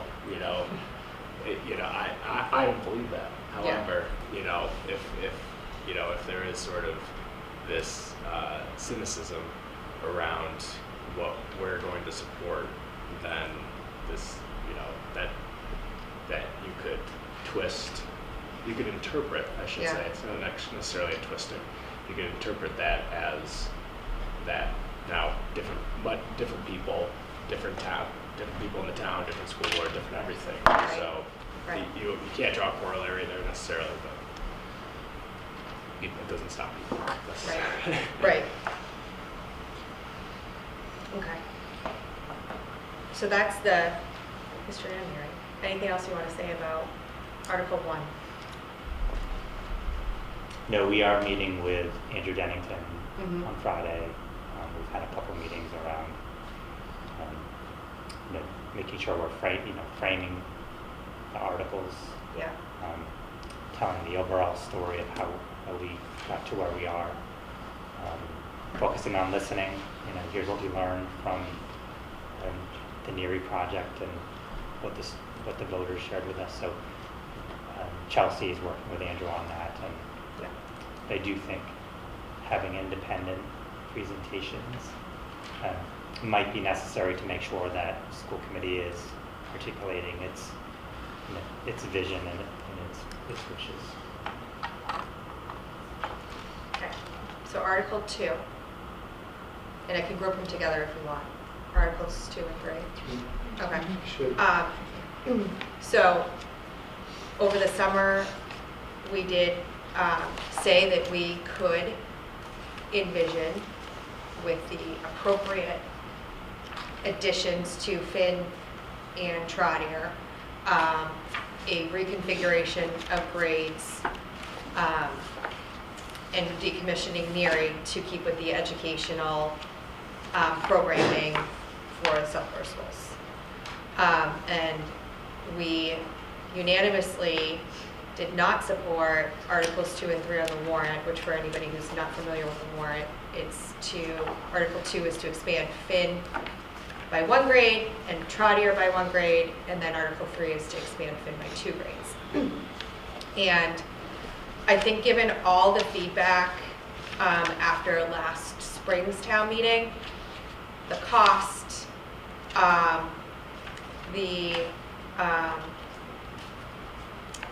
the lack of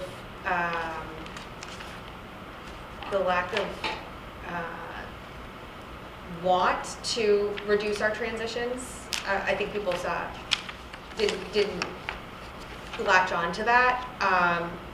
Even though school committee, that was one of our reasons for going with the project, but it was because we believed it was the right project. I personally don't think that these would be the right projects for the town. I think we have a very functional middle school that is on a very difficult site, and I think that would really constrain some of the outdoor space that I think is great that we have it at a middle school. So that's why part of my rationale was to not spend funds to look at Trotter, and I also think that given that that it would not be a building that would be built for 5 and 6 to be together and 7 and 8 to be together. That was part of the rationale to go against it. Do I think that if that were the project that the town wanted to fund and to look at, yes, then that's why I voted for it last summer. I just think that it would be a particularly challenging project to accomplish that. So if we stick with Trotter, go ahead. I believe the select board also voted unanimously not to support They did 2 not. or 3. They were 1 and 4. Oh, I'm sorry. Mhm. 1 and 4 on both, or just? Yes. Okay. 4 to 1, not to support. Yes. Sorry. Yeah. So I think, and I can add, Chelsea, Go ahead. that the question with the NERI building project was, why can't we fit at Trotter? Why can't we fit at Finn and just close the school? So the work over the summer was really looking at what truly would be the programmatic implications if we tried to fit at Trotter without an addition or renovation, and had significant programmatic impacts on what kids would experience. So from that analysis, we then looked at what would it take in terms of space at Trotter to make sure there are no programmatic impacts to kids' experience. And it would require an addition, and this is the addition. If we were to add another grade at Trotter that would accommodate students and maintaining the programs that exist for those kids. So it's really not necessarily about, obviously there are concerns about the site and whether there's a variance on septic, and there's a lot of other questions that exist. But if we were to fit, if we were to add another grade, we would need more space, and this represents the addition to add for those programs and kids. Which I can talk about Article 3. Yeah, go ahead. Because it's the same, really, it's twofold. It's space at Trotter to add another grade level, and then space at Finn to add another grade level. So we did the same exercise at Finn. We looked at what, could we fit without any programmatic impacts. The research that Stephanie and the team did demonstrated that no, we could not without having significant programmatic impacts. And if we were to add another grade level, this is the space we would need, and this is the size of addition that we would need. That is the article number, that is Article 2, right? Yeah, which are for one grade, yeah. So it's really about, if we were to move fifth and another grade level at Finn, what space do we need, and the additions to accommodate that space.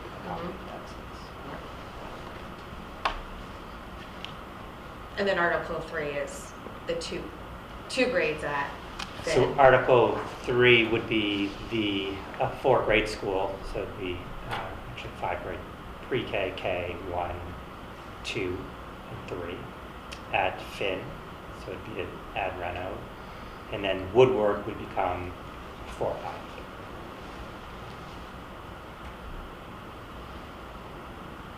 In fairness to those who talk about that, I can understand when they just look at the square footage of Trotter and say, well, there's plenty of square footage. So I think it's really important when we talk about this to make people understand that there are spaces included in that square footage, like a gymnasium, like a cafeteria, which is not classroom space.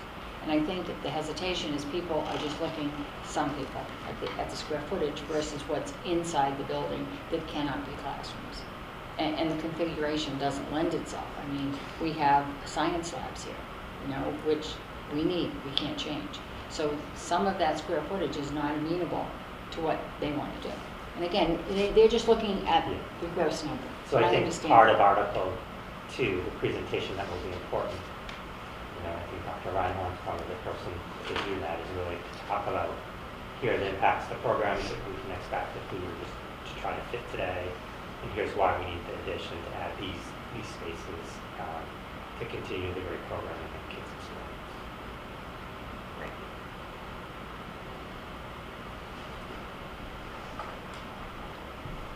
Does anybody want to say anything else about Articles 2 and 3?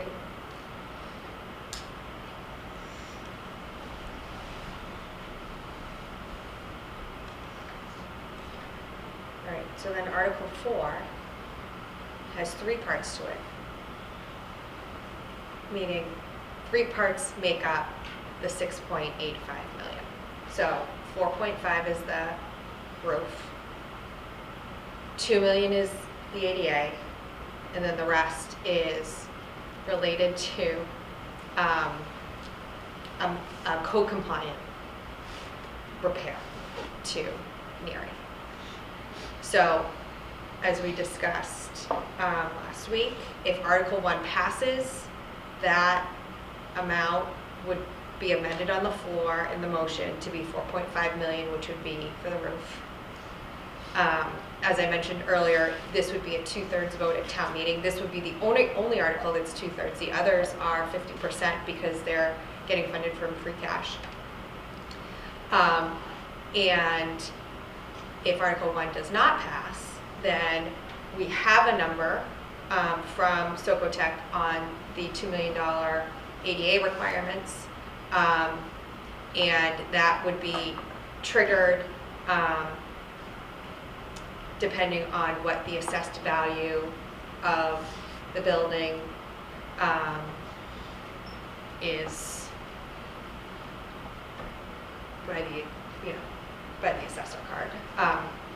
So I think it's prudent for us to keep the ADA amount in there so that people are aware of what the ADA amount is. And I also think that it's important to have the funding mechanism to be able to have professionals tell us how much the code compliance would cost. So Socotec's going to give a presentation on the roof, presumably, and they also partnered with a third party on the ADA, so they would be able to give an update on that as well.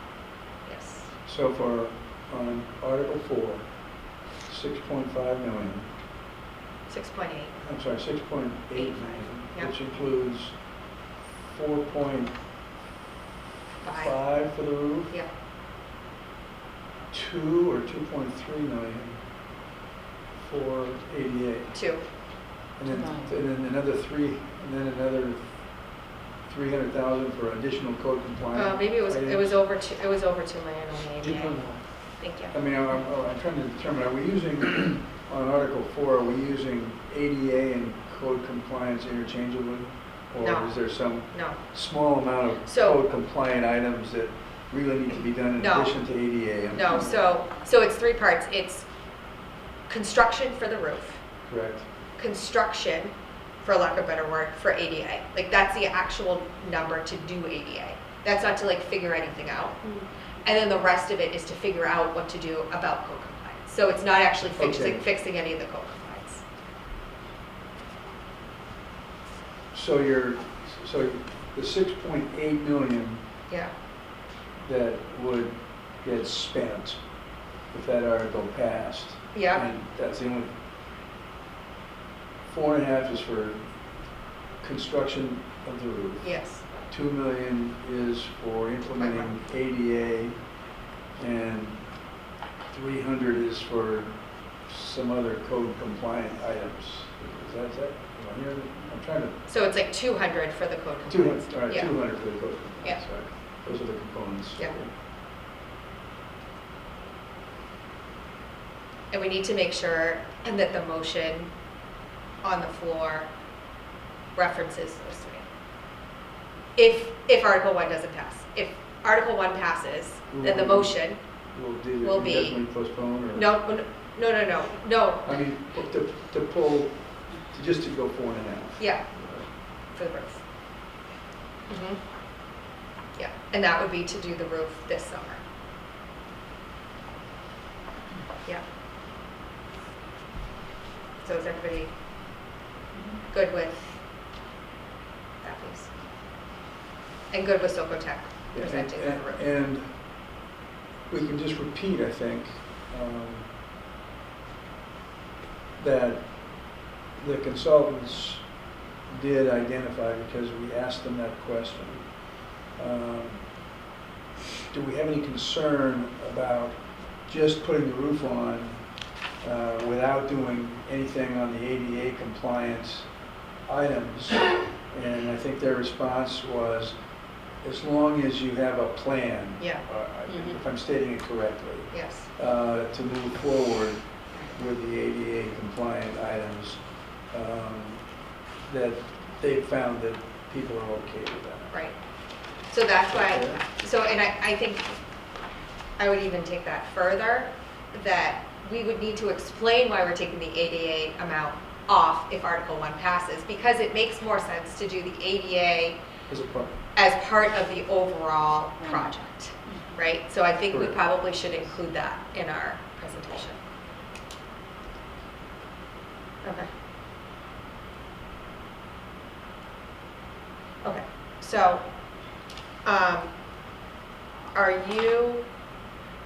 what are your thoughts about Greg and I working on the presentation? And the problem is we cannot deliberate outside of the meeting to make changes to it. So we could work on it, send you the draft, and you could request that we meet if you want to. Or you could not request, and then the presentation is what the presentation is. I think that's a good idea. Yeah, I don't even think we can individually comment, No, because then you've got, no, you know, no. whatever the term is, connected. Yeah, yeah. So, all we can do when we look at that draft presentation You is say, say we either meet or nothing. or nothing. I just don't know when the presentations will be due to the moderator, and we have school vacation week next week. So that's the only challenge that we could have. I'm looking right now, I think we do know. We do? Oh, okay. I understand. Okay.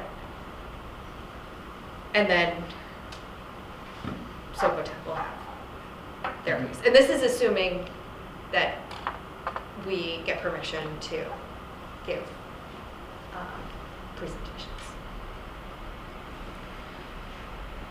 Anything else on presentation? So, questions from the community. So I think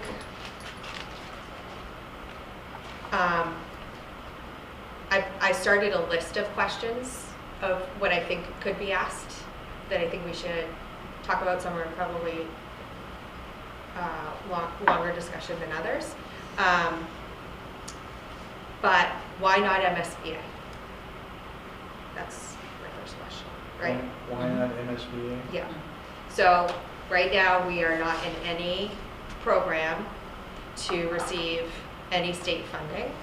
And the reason why we're not is because we have a roof that is leaking on students, and we're continuing to have mold issues in the school. So we do not have the time to go through the MSBA process. And I think just an understanding of what that process is and how long it takes. Yeah. Okay. Now, this is more like what what I'm anticipating Not is the going to be answer. asked. Not the answers. No, we can talk about the answers. Yeah. I just think we need to be prepared to answer the questions Mhm. at town meeting. Mhm. So I'm just getting like kind of Yeah. the wheels turning for us to be prepared, and Greg, but I just wanted to have this discussion in public so that we can at least put the answers out there in case people do have these questions. Which is, we don't have time. Right, so the other piece of that is, so I think somebody could say, well, I understand that for the roof, but what about the long-term project? Well, as we found out the hard way with the last iteration is you can only go with one project. That's right. So if you want options, then you do need to do it on your own. And because the problem is, once you get to a certain point in the MSBA process, they don't use that funding to continue with the rest of the options. So you're gonna be able to get further with actual cost estimates for one project and not everything else. So if people want options, then we would have to go outside the MSBA process. The other thing is the timeline, right? So it just takes several years. We got in the first time, last time, but we know that there's a lot more projects in the pipeline now. And there's no guarantee on when we would get back in. As well as, there was another thought I had on that. The amount of money that it costs to go through the MSBA process is significantly larger than going out on your own because of all the other steps that you would need to do that we've already taken care of for the NERI project specifically. So the educational planning, I'm sure I'm going to forget some of the steps that we had to go through, but there was a whole slew of boxes that you had to check to go through that process. And also, anything that takes more time will end up costing more Yeah. per square foot or whatever it is we do. Yeah, right. So, Yep. So that was kind of my thoughts. Does anybody have anything else to add on kind of the MSBA, why we're not using MSBA at this point? Okay. You want to add anything? Okay. Are we voting construction? No, except for the roof. And ADA if Article 1 fails. When will the roof be done? We talked about that earlier. What is the relocation plan during construction? So we have a relocation plan for construction that we would refresh if the chosen project was nearing. And I think, at least as of now, the intent would be that students would not be on site during construction. At Neary. And that would obviously speed up the project if that were the case. What requirements will we have related to code compliance? So that is, I think, a question that could be asked. I don't have the answers, but I think we need to get our building commissioner to weigh in. What concerns exist for the landfill, and what is the plan of monitoring for the landfill? I think that question should go to select board to be answered, and they can refer to the information that they received from Bill Cundiff at one of their recent meetings. Why doesn't the school committee want to study Articles 2 and 3? We just talked about that. If we vote the roof, will it happen this summer? We talked about that. What if the roof doesn't pass? Do you want to speak to that one? Yeah, I mean, I think if the roof doesn't pass, I think we would have to look at an alternative plan.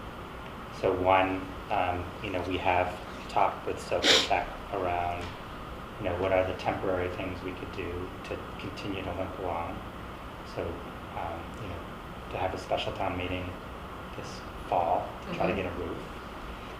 If we do not get a roof, then the options are not that great. We would have to squeeze into the existing footprints that we have and sacrifice student experience and programming, class size, all the things that the school committee values and that we value. It would be disruptive to overall climate and culture of all of our buildings. It would be less than ideal for students.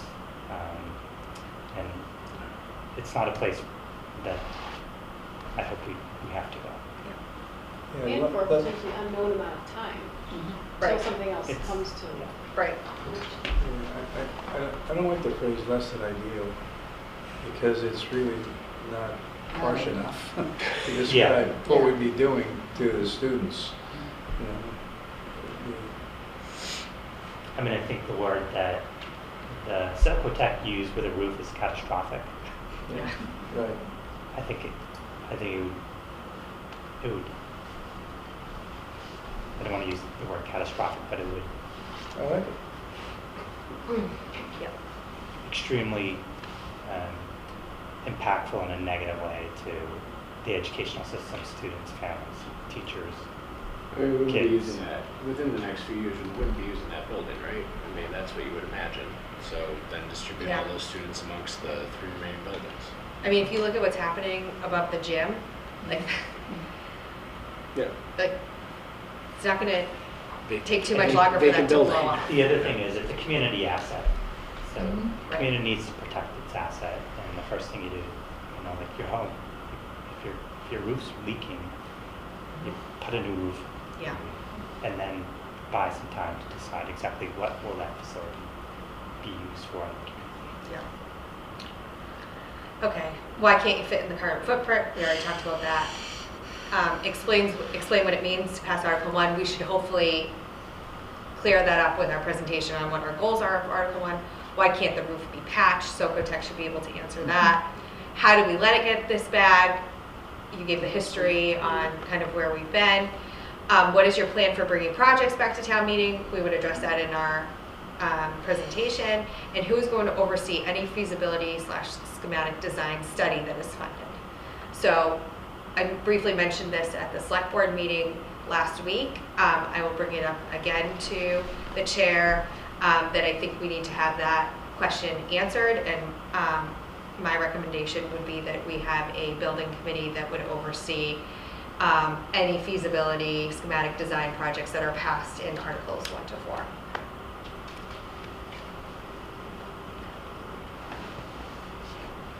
Anybody think of any other questions that we want to talk Well, about? I'm just thinking about the why do we let it get so bad question potentially. Yeah. And in reality, the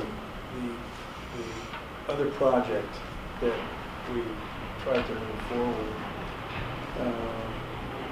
they would not have needed to have a new roof. I don't believe, right? No, right, Right? Yeah. We would have been in a transition mode, so. right. So until that happened, we didn't realize that we were going to still be there. It would have timed out with the same timing that we thought we were going to have. Right, Mhm. right. Yeah. I just think, I more meant it like as in general. Like, but I think given the history, like, Okay. you know, 25 years ago, we did vote to do it as a town and change course. Okay. Anything else in questions? Sorry, this is a long discussion. It's important. Okay, community outreach plan. So,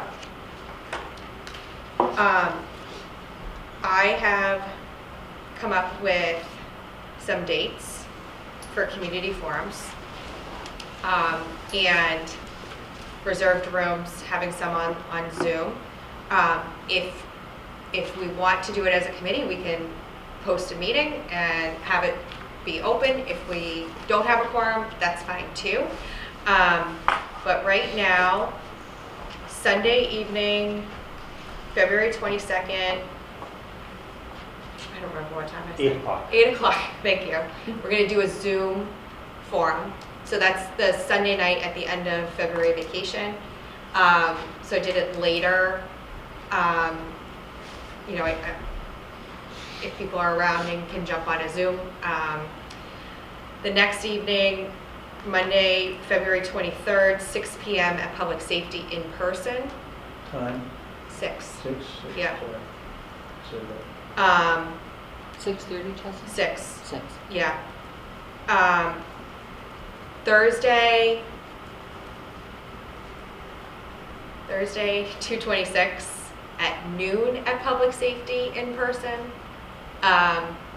So I'm trying to kind of give people options for, you know, in-person, Zoom, daytime, nighttime, and will be available for hopefully the Socotec board on display, and ability for people to come understand what's on the warrant, anything like that. So if anybody wants to do any of those, just shoot me a note. I can, once I get the flyer, I'll share the flyer so it has all the information on it. But if we do have a quorum, then I will post a meeting.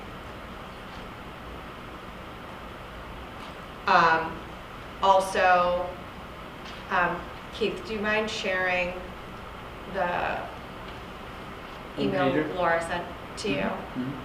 Mhm. So Laura put together a flyer that's in draft form that kind of summarizes the 4 articles and can be used to, you know, post and be shared as information. We need to have the 4th, but it's just a draft. Yeah, so assuming that we agree, and I have not looked at it either, but assuming that we agree with the approach and what's on there, when she finishes it, then we can distribute to residents. There's a lot of information, obviously, to share, and this could be 60 pages long, but the whole idea here is that I feel like we've gotten a lot of public feedback that, like, where can we find a culmination of, like, the most important information in one place that's easy to digest for as many people as possible. So again, I still need to add another article here, but just that gives high level but as comprehensive as possible amount of information so that people that might not know anything about this could take a look at this, not have to spend so much time, and just get an overview of what's happening, why this is important, where they need to go when, and yeah, so that's sort of the thinking behind just a one-page overview. Do you have on here anywhere what school committee supports? At the bottom. At the bottom? Okay, perfect. And again, Oh, add good, one yeah. more, Okay, but yeah. I would asterisk the important to know, these articles fund studies only, because Article 4 funds construction. Right. So I would asterisk that. yeah.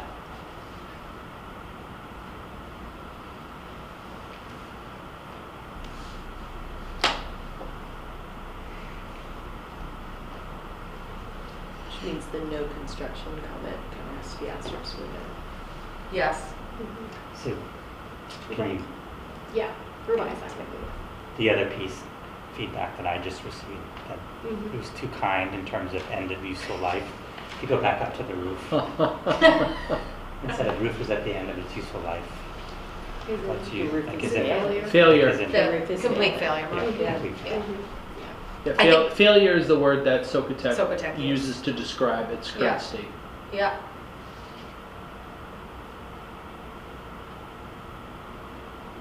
I like the drain indication. Yeah. Can you get a picture of the gym? Yeah, there's probably Instead. better photos. Yeah.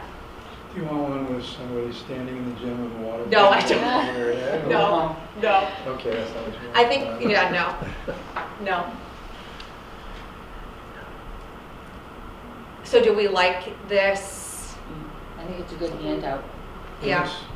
I think it's important that we as a committee have something to distribute as like, this is officially from the school committee. I think that is important. And Greg, from a ethics perspective, any issue with sharing this through Parent Square? As long as it's factual. Okay, Yeah, yeah. No opinions. right, that's the goal. Well, I mean, it has our position, I but that's, understand. That's okay. Yeah. 'Cause that was a vote, but Yeah. I'm just saying not, yeah, okay, which makes it acceptable. yeah.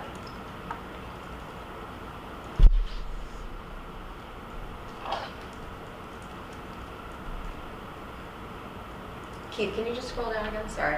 Sure.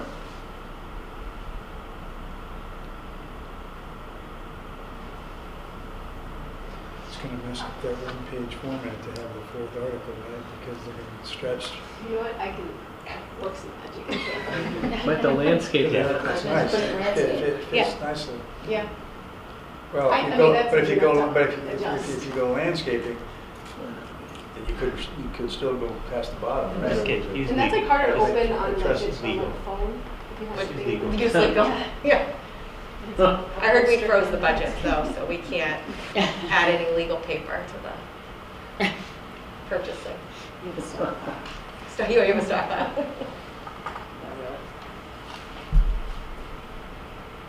And if Laura, you need a sounding board to second and Keith can. Okay. Absolutely. So I know this is not complete. Are we good with authorizing Laura to finish it and not meet again Yeah. on the final version? The only thing I would say is that where we can is cut down on wording. I mean, I almost think to Greg's point on Article 1,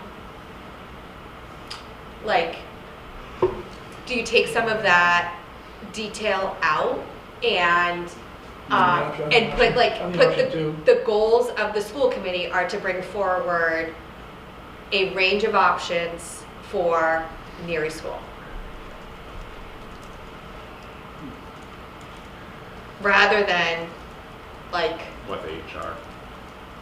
Just options. Yeah. Study options for near yeah, to bring options back to town meeting for construction. school renovation. Yeah.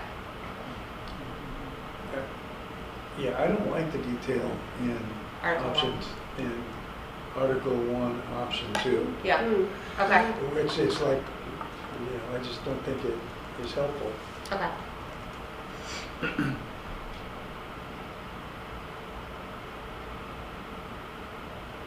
What about, and we didn't really talk about this tonight, the phasing for Article 2, like seeing if it's feasible and then actually going into schematic design. We didn't talk about that. We may get asked what it means, but maybe take that piece out too. What do you guys think? Would we have, I agree, would we have like a question of like, why do you guys oppose, what did we say? Why, the question was asked, why do you guys oppose 2 and 3? So it was, Just from it's been studied before, we think it would be a unacceptable programmatic impact. yeah, Okay, it's already been studied. All right. yeah. I don't know how we gingerly approach this, but the bottom line is all these options are on the table, but it is up to this board to decide what the educational plan will look like. Mhm. And I know that's a hot button topic, but that really is the truth. Mhm. Yeah, I think we could also say the Neary one is our preferred option. And because we think it's the best educational plan for the future of Southborough schools and for the students. Because I mean, that's truly what That's what I'm saying. what I think.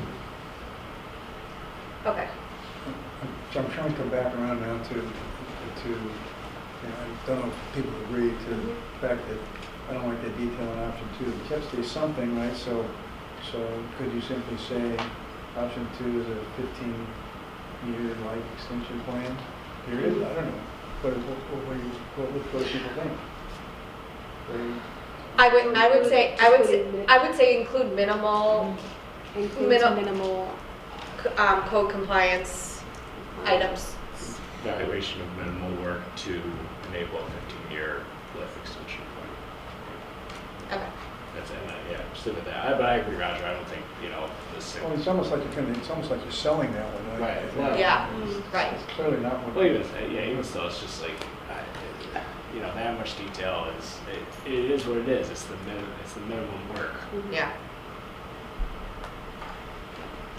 Okay. And the truth is, minimum work may be other things, right? Correct. This didn't really come from, a construction person. No, Yeah. right. All right, we don't know. I mean, that's Or the reason we're doing it. We don't know what it is. The code compliance. I think Greg brought it up, that I was thinking about is there's optionality with that and that within a furnace system or something like that, 15-year, 30-year. Right. True. Right. Good. I took your last space anyways, so throwing up. Gives you more room. Yes. Yeah. Yeah. Okay. Okay. So we're good With with, some adjustments. okay. And then if you can run it by Stephanie and Keith, Mhm. I think that would be great.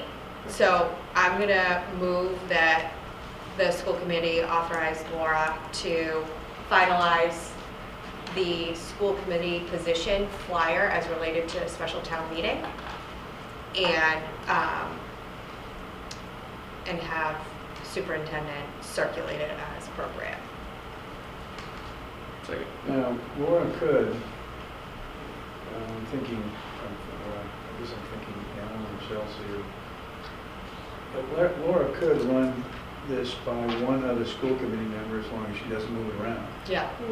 Pick one and, So you wouldn't have a quorum. right, Yeah. pick one and, Oh, yeah. if you're uncomfortable with where you ended up, if you are comfortable with where you end up, Sure, sure. then okay. As long as you're not a subcommittee. Right. Right. Oh. What do you want? So we can, Cheryl can get that. All right. Good call. Okay. Yeah. Sadly, good one. All right, so we're comfortable with that. All right, so any more just, Can I ask a question about that? If it's a subject that has nothing to do with the subcommittee, it's still an issue? Okay. all right, any more discussion? All in favor? All And the last piece related to this for community outreach is, do we want to publish a letter, a kind of summarizing everything we just talked about, including the history of where we've been for like pre-town meeting information for people to read. It's in the hurt. Yeah, I don't think it would hurt. Yeah, how will the letter be, through what and how will the letter be distributed? I think Greg and I can work on it, Okay. and we can distribute it through different avenues. Okay. Yeah. So essentially summarizing what we just spent an hour talking about. So are you guys good with that? Yeah. I think we could probably send it to my Southborough. That's really, I I wanted- was sort of asking that without asking that. Okay. So- I mean, Community advocate. yeah, I just, Social media. yeah. So I think, what I don't want to do is put something out there from Chelsea Malinowski as an individual of a school committee member. Like, I want it to be from The the board. school committee rather than, so if you guys are okay with Greg and I working on that, we can do something similar as the presentation, send it out with the factual information. If nobody requests the meeting, then we can go. You guys good? Yeah. Cool. All right, great. Anybody have, so we have no scheduled meetings between now and town meeting, other than if somebody tells me that they're gonna come to a forum, I will post. Try to make whichever ones I can, Okay, out of all of them. Okay. Try to be there. I can also post it if we don't have a quorum, then I just cancel it. That's probably a good idea. Okay, I'll just post for all. Because I think our presence shows that we are cohesive on these issues. Yeah, I agree. Okay. Just coming back to the comments on, so is there gonna be like a poster board with like the pictures? Were you saying that? Or Yeah, just- so for which part? The The roof. forums? Wherever you're gonna put it, Oh. that's what I was. Okay, so, well, I really wanted it for the forums when Yeah. we're meeting with Right. residents. So my only I just wanted to make sure I was understanding what you were saying. My only comment would be, if possible, if we can get it from, is like, I think you can look at those pictures and you could argue, well, it's obvious there's water on the roof, but it would maybe be helpful to say this is what the roof should look like. Like, so if there are pictures that Okay. they can provide of like, Yeah, this is what the roof should look like, and so it's a lot more obvious that there's Okay. an issue.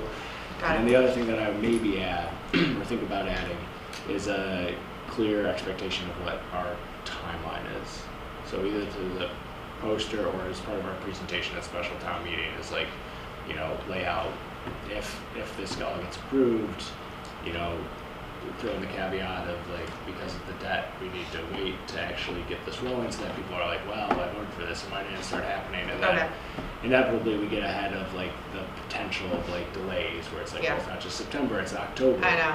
And that's like, well, what's the risk of going into November and the weather starts to get bad, So Yeah. I think maybe just sort of saying what our expectations are, what the risk is of any sort of delays, what Yeah. we're doing to mitigate those things, I think is maybe something that we want to consider putting as part of the presentation. I also think we need to get a joint meeting with advisory sooner rather than later, so that we can get those bid docs ready. Yeah, So that right. way we don't have a holdup on the Yeah, or administration and point of it can you too. be creative about, do you really need to wait, or can like some stuff start ahead of time?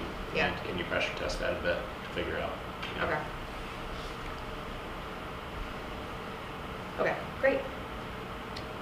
Next is update on principal search processes for Finn and Neary. I can start and Stephanie can add.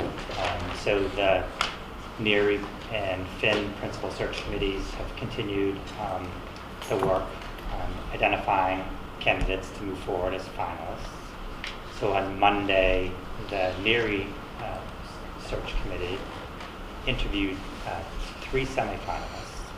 The interview committee consisted of 7 members. It was Stephanie, Megan, Becky, Heather, and Chelsea, and Kelly and Kristen. So 3 members who sat on the first committee. So we spent about an hour and a half with each of the 3 semifinalists. We visited classrooms.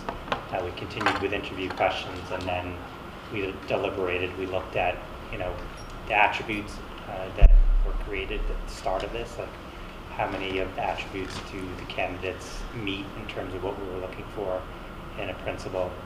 And the NERI committee identified 1 person to move forward as a finalist, Tim Millett, Tom. I'm going to keep saying Tim. Thomas Millett.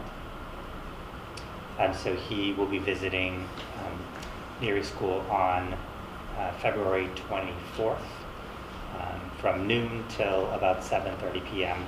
We'll send out a schedule. He has a terrific background. He is currently an assistant principal at Westwood High School. He has served as a dean at Excel Academy, which is a middle school charter school. He's served as an interim at Pine Hill Elementary School in Westwood. And he is a history and math educator.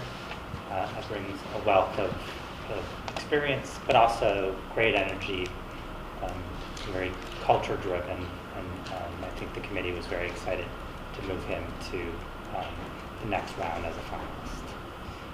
In terms of the Finn search, so we interviewed 3 candidates on Tuesday. Similar process, so we had 2 members or a few members of the original committee continue on with the new committee. We interviewed 3 candidates. We again visited classrooms, asked questions, and we are in the process of checking references. We left the committee on Tuesday thinking we'd move forward 2 finalists, and that is our intent. We're checking references, but that could change depending on reference checks. And we plan on announcing the Finn finalists on tomorrow morning, so we'll be meeting with Finn faculty and staff. And then on February 26th, we'll have a parallel process from noon till 7:30 p.m. We'll have opportunities for stakeholders to meet the candidates or candidate, ask questions, and we'll collect the feedback and make a final decision. But I'm very pleased with the candidates and the finalists that we have. Does that conflict with the public safety meeting? Yeah. It does, doesn't it? Yeah, but We'll arrange the time so it's not, the school committee can be at its public safety. I'm running out of hours in the day, so. I know. I'm thinking the time slot for the school committee most likely will be around 4:30 that time frame. So I'll work with Chelsea to see what works best and schedule around your schedules. Can I just make one comment? I think Tom only gets referred to as Thomas when he's in trouble. So, Yes. okay, so make sure. Make that Not clear. Tim. Definitely not Tim. And Chelsea was on the NERI second round of interviews, and Denise was for Finn. So if there's anything you want to add to the process? Yeah, I mean, I was pleased with the process, great pool of candidates, and I'm really excited for Tom to join NERI. I think he will bring a lot for the staff, and I think the kids are going to love him. And I think he is very kid focused, and I think he'll be really engaging from day one with them. So I'm excited to see what he's going to do for NERI. So look forward to welcoming him to the community on the 24th. And I hope everybody can stop by to meet him. Same with the Finn process. I was very impressed with how we went from, I think, was it Stephanie, 13? We went down from that number down to 3, and the process worked very well. 26 is I fine. thought, and I think it will be greatly enhanced when we have these new principles. So thank you to all involved. I know it's been a lot of time and effort. But it's important. This is the most important work we do, is making sure that we have exceptional leaders supporting teachers, students, and families. Great. Next, the 2026-2027 school calendar discussion and vote. Sure, so I can provide some context. So at the combined meeting in December, as you are aware, 2 out of the 3 committees voted in a calendar for 26-27. So obviously Southborough in the region, that was at the time option 3. And Northborough at the time was, it was a tie vote, so it was 2-2. They did not have 5 members present. So then I brought the calendar back for discussion at the January meeting in Northborough, and they tasked me with coming up with calendar option number 5 for the purpose of, they thought that the calendar study group came up with an approach, and that it was important to stay with that approach for a couple of years and be consistent and not make altercations, so that the committees can then evaluate the effectiveness of the calendar. So the opposition that the Northborough committee had with calendar 3 was asking teachers to have professional learning on religious observance days. So that was Eid and Yom Kippur. What I did then was I went back to Algonquin Teachers Association, because they have a say in when they can start, and had a discussion with them, presented calendar 5, which is before you this evening. Calendar 5 has teachers starting on the 27th and 28th, which is August, a Thursday and Friday. Those are PD days, and then Monday, August 31st, would also be a professional day for teachers, so there'd be 3 PD days. Students would start Tuesday, September 1st, instead of Wednesday, September 2nd. Yom Kippur and Eid, we would not have professional development days, because we have one earlier in the year. And the second PD day, we would move to April 30th, which is Orthodox Good Friday. The end result in terms of when students would, last day would be, is the same. It's June 17th. So I feel like this calendar meets the needs of the feedback we received from teachers, specifically around having professional development day up front to get prepared for students. It speaks to some of the feedback we received around the tension that would cause some teachers choosing between professional development and observing, religious observance. So I think this calendar strikes a balance. It is supported by all 3 associations. I did receive emails from Algonquin and Northborough, and I believe Southborough Teachers Association submitted a letter of support to the Southborough School Committee. So Northborough did not take a position on a calendar at its meeting earlier last week. It would support calendar 5, it took a straw poll, but didn't want to vote a calendar without kind of moving through having these meetings with Southborough region, and then it will take up as its vote in the first meeting in March. Denise? So will this be on the regional meeting with all of us? Correct, on the 25th. For approval? No, not all of us. No. So we're discussing this tonight. Okay. Each committee's doing it individually. Okay. So we're not waiting till March. Won't be coming back to a combined meeting. No. Not unless we have, no. So right now, as it stands, we in the region have voted calendar 3, and Northborough has not voted.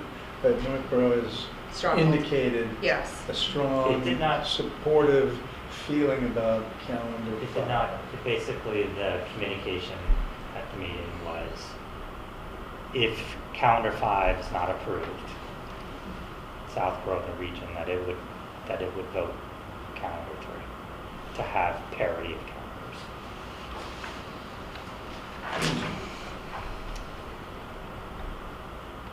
But no, the only difference between 5 and 3 is just when the professional development days occur. And teachers start earlier. Yeah. I mean, For students, it's 1 day starting earlier. It's a 4-day week instead of a 3. Right. And the Southborough teachers are supported with 5 Yes. versus 3 or versus all of them. So the rationale for this, and I don't want to speak for the Southborough Teachers Association, but the letter that we received was that they wanted the PD days up front, Okay. which this does, and we did not have an opportunity to do that because of some contractual obligations on the Algonquin side, Yeah. where they could not start prior to a week, the Monday before Labor Day. Yeah. So we didn't have that, The option. we didn't have exactly that information prior to our last vote. Yeah. We got so now that that's the same as Southborough and Northborough from the teachers, we could take that up. The challenge is that Labor Day is so late, right? And so, And also, so the committee is aware, so we have completed our negotiations with Algonquin Regional Teachers Association. This will no longer be an issue for the next 3 years because we've removed that clause in the contract.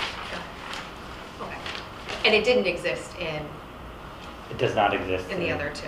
Southborough What's the- Teachers what's the clause? Association. The clause was that for Algonquin, the teachers contractually could not start Oh, yeah, a right. week before. Yes. Prior, it could only start a week before Labor Day. Yeah, I know.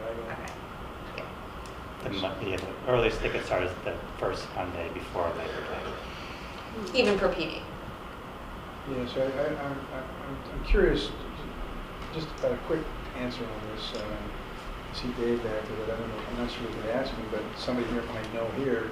So for us to receive a letter from the Southborough Teachers Association, which states a recommendation, how does that process end up with that letter? Is there like a meeting of all the teachers or a vote or something like that? Or do they authorize certain people to make that decision on their own? I mean, I'm curious how that works, and can we ask that question of Dave? Is the answer yes, we can ask? I think we I mean, I have an executive board. They have kind of a branch of government. They went through the process, and on behalf of the STA, the presidents submitted the letter. So Okay, so there's an executive board which has been kind of designated, to speak for the association, and then that moves through the folks that sent us the letter. Okay. is that accurate? Yes.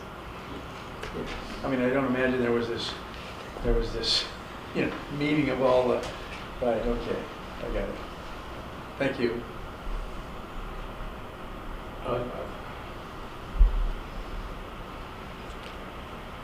Would you like a motion? Yeah, are you gonna make a motion? No, I was just Yeah. just letting you react to. I think it's a good compromise. I like it.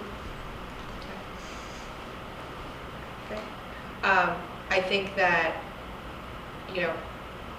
one of the challenges with this process is that you have 3 districts who are trying to figure this out. And I think that you have a variety, as our public speaker said earlier this evening, you have a variety of different stakeholders. And, I think that understanding where the teachers could benefit from PD at the front is helpful to know. And I Absolutely. think getting that information,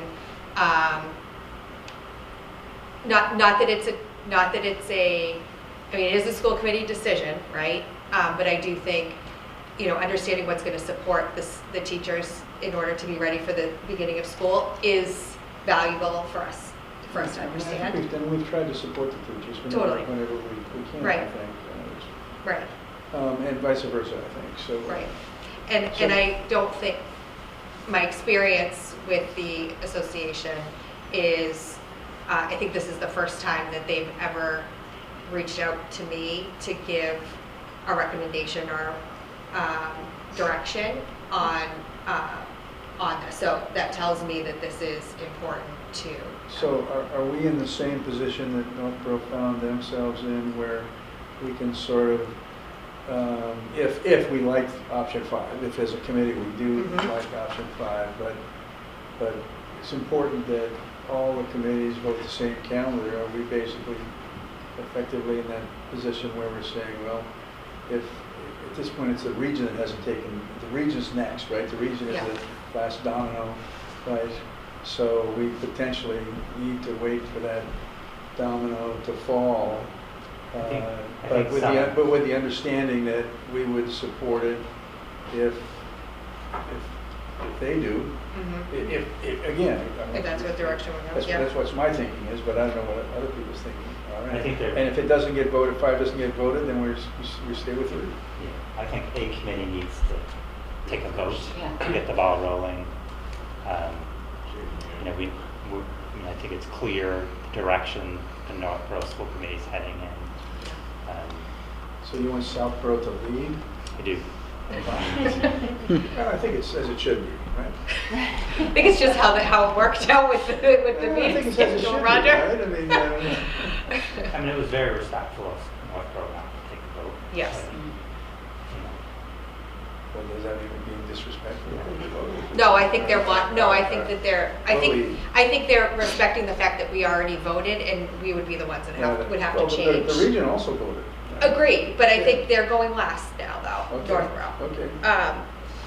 So I think it's not significantly changing the start date for students. I think that's because, I think it hasn't been publicly announced necessarily because all 3 districts hadn't voted yet. I'm guessing that's why it hasn't been announced. And some people probably follow the meetings, but it has not been officially communicated. Even though meetings are public. So can I make a motion? Go ahead. So I'll move that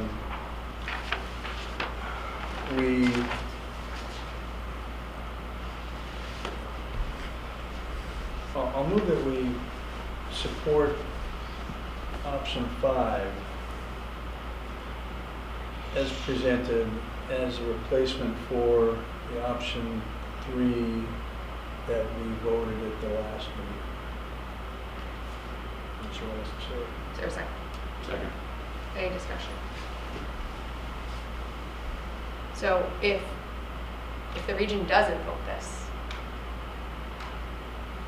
should we reword our motion so that if the region doesn't vote it, it reverts back to option 3, so that way we don't have to. Do you want to reword the motion? Well, I guess. Or we just end up taking another vote because we've already shown that we voted one calendar, and now we're voting to replace that calendar, so we can also vote to replace it again.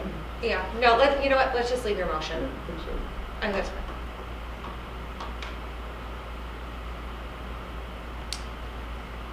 All right. Any discussion? All in favor? Okay, thank you. You lead with confidence. Do you mind if we just take a quick recess? Please.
Superintendent's report to the committee, enrollments. Sure. So in your packet is the enrollment report as of January 15th.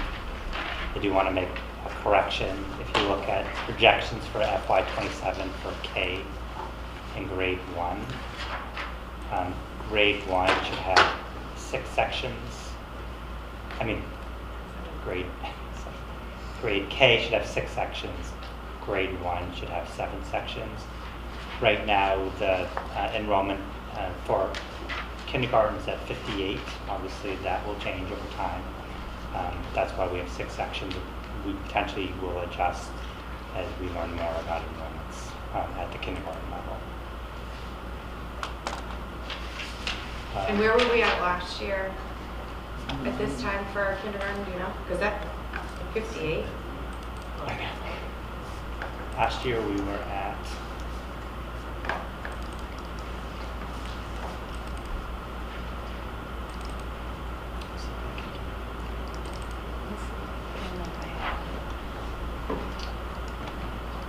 $212.25.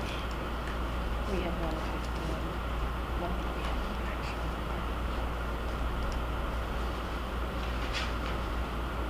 67. Oh, okay.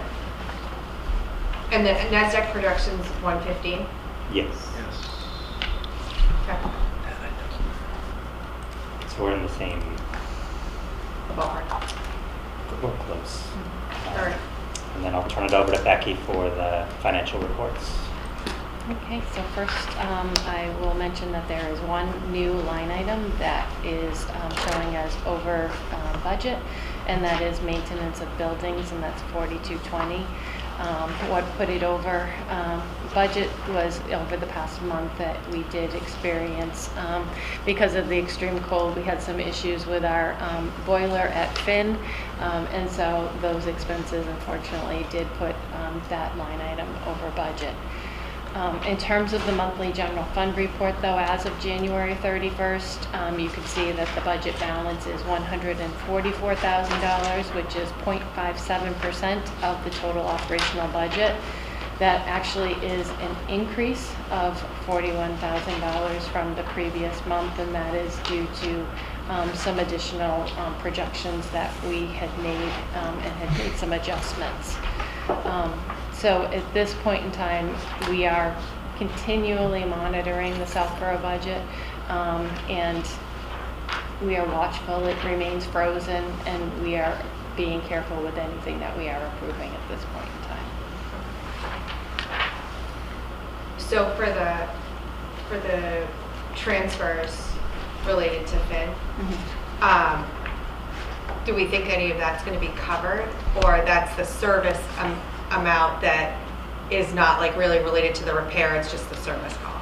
We're waiting to find out from our insurance company what would be covered, and also trying to get a better quote. We have $11,000 encumbered right now, and we're waiting to get a better quote from Elanco for the actual service, and then also find out what the town's deductible is for the insurance. Okay. And maybe you said this and I missed it, but how come we have money in the custodial salaries? We actually have a few positions that we had waited to be filled, and so we had some savings there, and now that those have been filled, they came in at less than what we had anticipated. Okay. So we're not going to run, we are fully staffed. We are, yes. But it was just due to savings from the beginning of the year when they weren't filled? Yes. Got it. Okay. Anybody else have any questions on this? So I'll move that the Southborough School Committee vote to accept the FY26 monthly general fund as of January 31st, 2026 until audited, and approve the function codes as presented tonight that have been overexpended in fiscal year 26. Second. Any discussion? All in favor?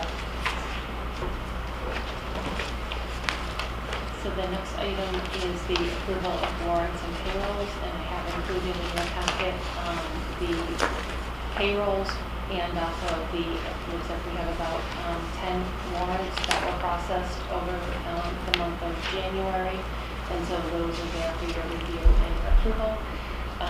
We do have those also approved through DocuSign as well.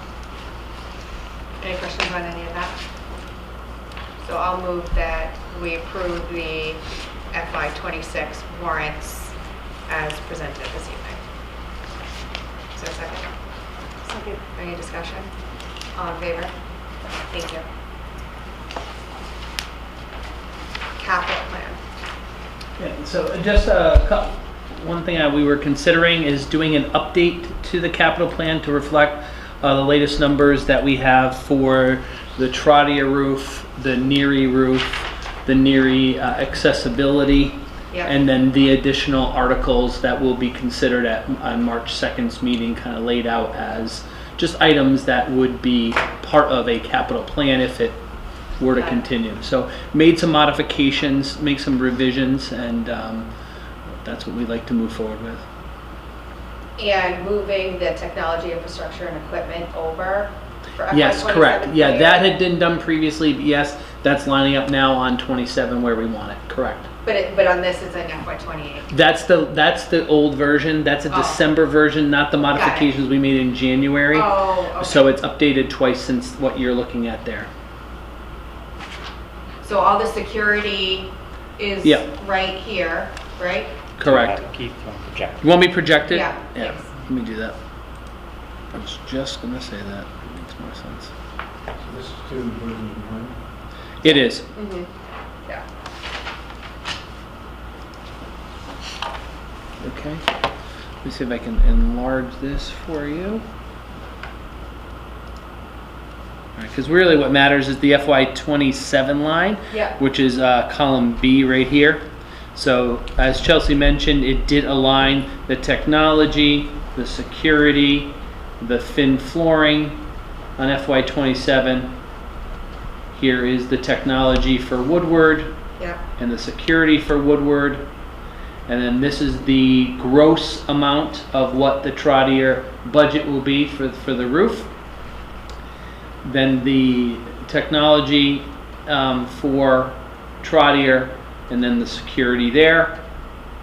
And this is where the majority of the latest adjustments were. This is where we put in the 4.5 million for the roof replacement, the 2.1 for the accessibility compliance, and the updated 175K for feasibility. Yeah.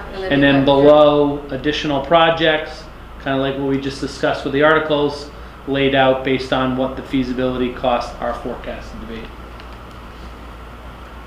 See, if I'd seen those three numbers in there, I would ask that dumb question earlier. You know what, that's all. Makes it crystal clear. See? We should have moved up this on the agenda. Now, do we vote this? Yeah. It would be great if we We're just could. Yeah. voting- We're just gonna vote maybe 2027, or the whole thing. No, I think we should vote the whole thing because we move stuff from future years back to FY27, right? Okay. Any questions? It doesn't matter, this is a question, does it matter?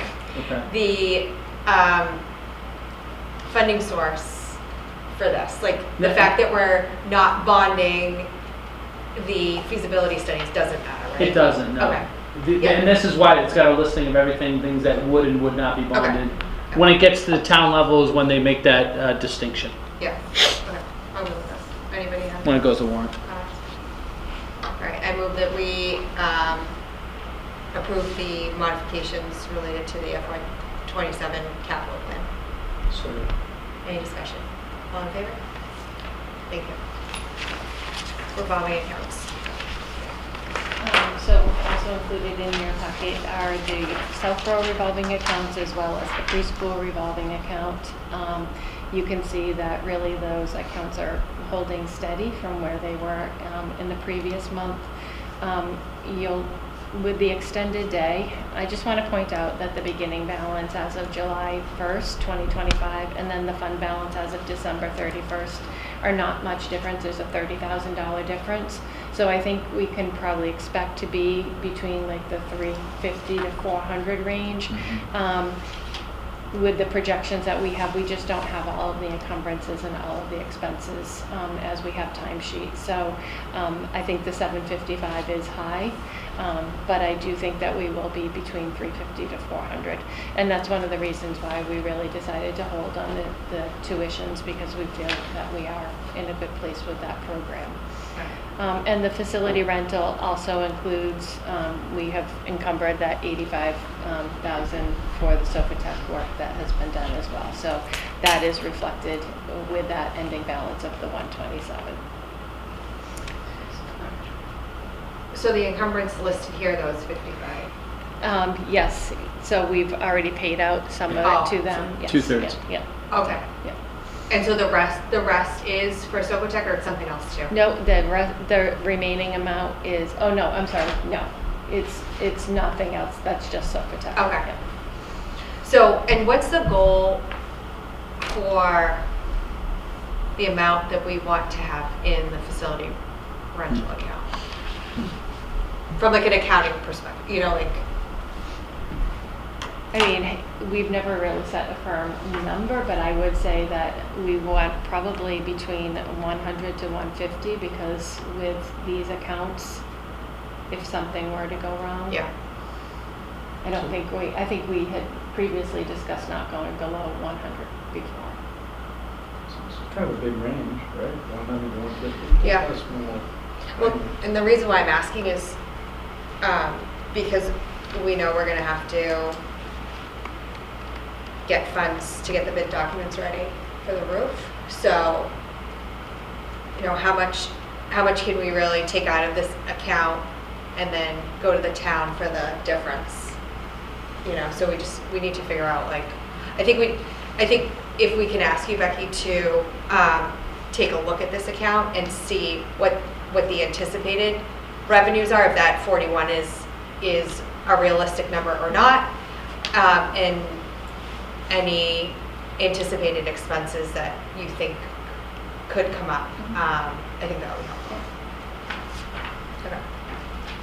And then with the preschool, actually, there's been relatively no change from the previous month. Again, that is another account that really remains pretty steady month to month. Okay. Thank you. And finally, the FY27 revised recommended budget presentation. So the school committee, select board, and advisory had a special meeting on Saturday, January 24th, I believe. And at that time, the school committee and Becky and I had an opportunity to share where we were in terms of FY27 budget pre-K through 8. At that time, we still had some more work to do based on school committee guidance. So this evening we'll be presenting the revised recommended budget. And we hope that this is the final budget before we go to the town meeting in April. So Becky will give an overview of where we are and answer any questions. And we'll skip a lot of the preamble. Thank you. And get right to the data. So as you can see, with the fiscal year 2027 budget, that really it is a level services budget. At this point, it is a 3.99% budget, which is a just over $1 million increase over FY26, or at $26 million. $26,114,718. So the budget drivers for FY27 are specifically special education, out-of-district tuition, collaborative tuition, salaries, and also substitute costs. And as a reminder to the committee, if we are looking at a 1% budget increase over FY26, that is about $250,000. So this budget has had many steps and many phases. We started back in October when we received the initial budget requests from all of the departments and the principals. And at that point, the original budget was an 11.93% increase over FY26. From there, we applied circuit breaker, which is that $1.3 million reduction. And after that, we really worked as a leadership team, looking at the operational budget and having many conversations internally as well as with the school committee about where we wanted the FY27 budget process to go. Go to the next slide. Which is how we ended up actually at the revised recommended budget. The difference between this and the recommended budget was, again, the conversation with the school committee. And we actually, instead of using 500,000 of circuit breaker, we did modify that, where now we are using 300,000 of FY27 circuit breaker. And that has really been offset by some additional changes that had come in since the last time that we had presented, some retirements that we were not aware of, as well as some other changes with student placements. And we're using FY28, 300,000 of FY28 circuit breaker? 27. Oh, it is? Yes, yeah. Oh, So sorry. the original amount that we used, the 1.3, is FY26. Got it. Okay, Yes. got it. Thank you. So this chart really does just outline all of the reductions and all of the changes that we've made. So that initial 1.3 million in FY26 circuit breaker, and then we had reductions on the revised preliminary budget. At that point, that's when we were utilizing that 500,000 of FY27 circuit breaker. We did have additional line item reductions for the recommended budget. And then finally, we made that final adjustment for the revised recommended. So all of these changes add up to just under 2 million. It's $1,993,067. So the positions that are not included in the FY27 budget, so there is one of the new elementary teachers that we had initially discussed. That is not in there, so we do have one new elementary teacher, and then one is not in that budget.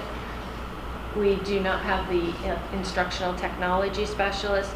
Last year we had, or rather this year that we're currently in, that position was not filled, and we continue to not fill that position at FY27.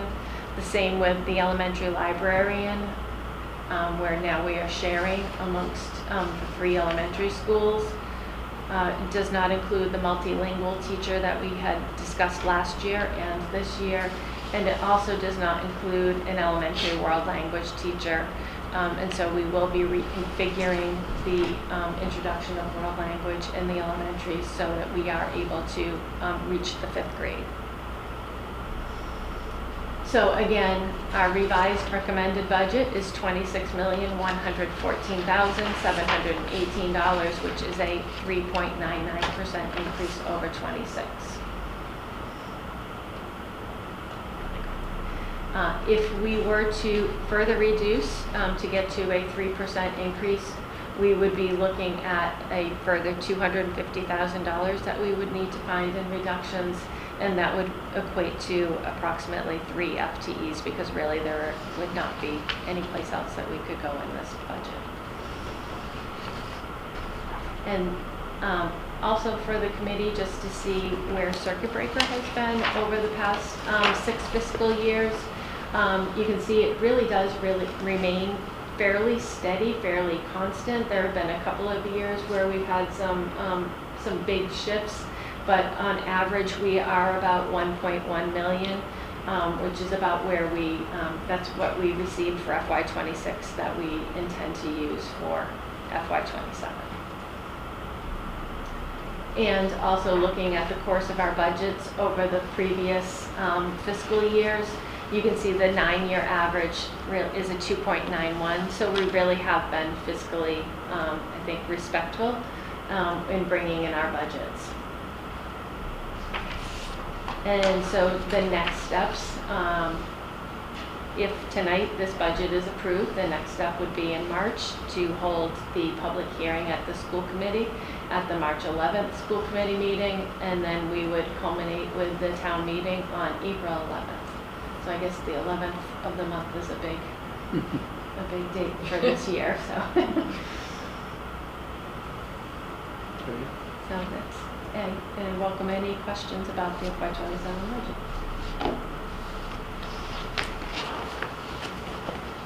Anyone have any questions? It hasn't changed, so. The only thing I would add, and I know Chelsea, you usually share this, but there's some risk using circuit breaker $300,000, so that's about 1%. Yeah. So that is something that we've been very upfront about, that this budget does use $300,000 of FY27 circuit breaker, which is not something we typically do. And if we have any unforeseen special education costs, a student moves from out of state into our district and requires specialized services, we're going to have to find the funding for it. Yeah. Just to kind of follow on to that, I do think it's important to be under 4%, so 399 kind of just makes it. And we can say,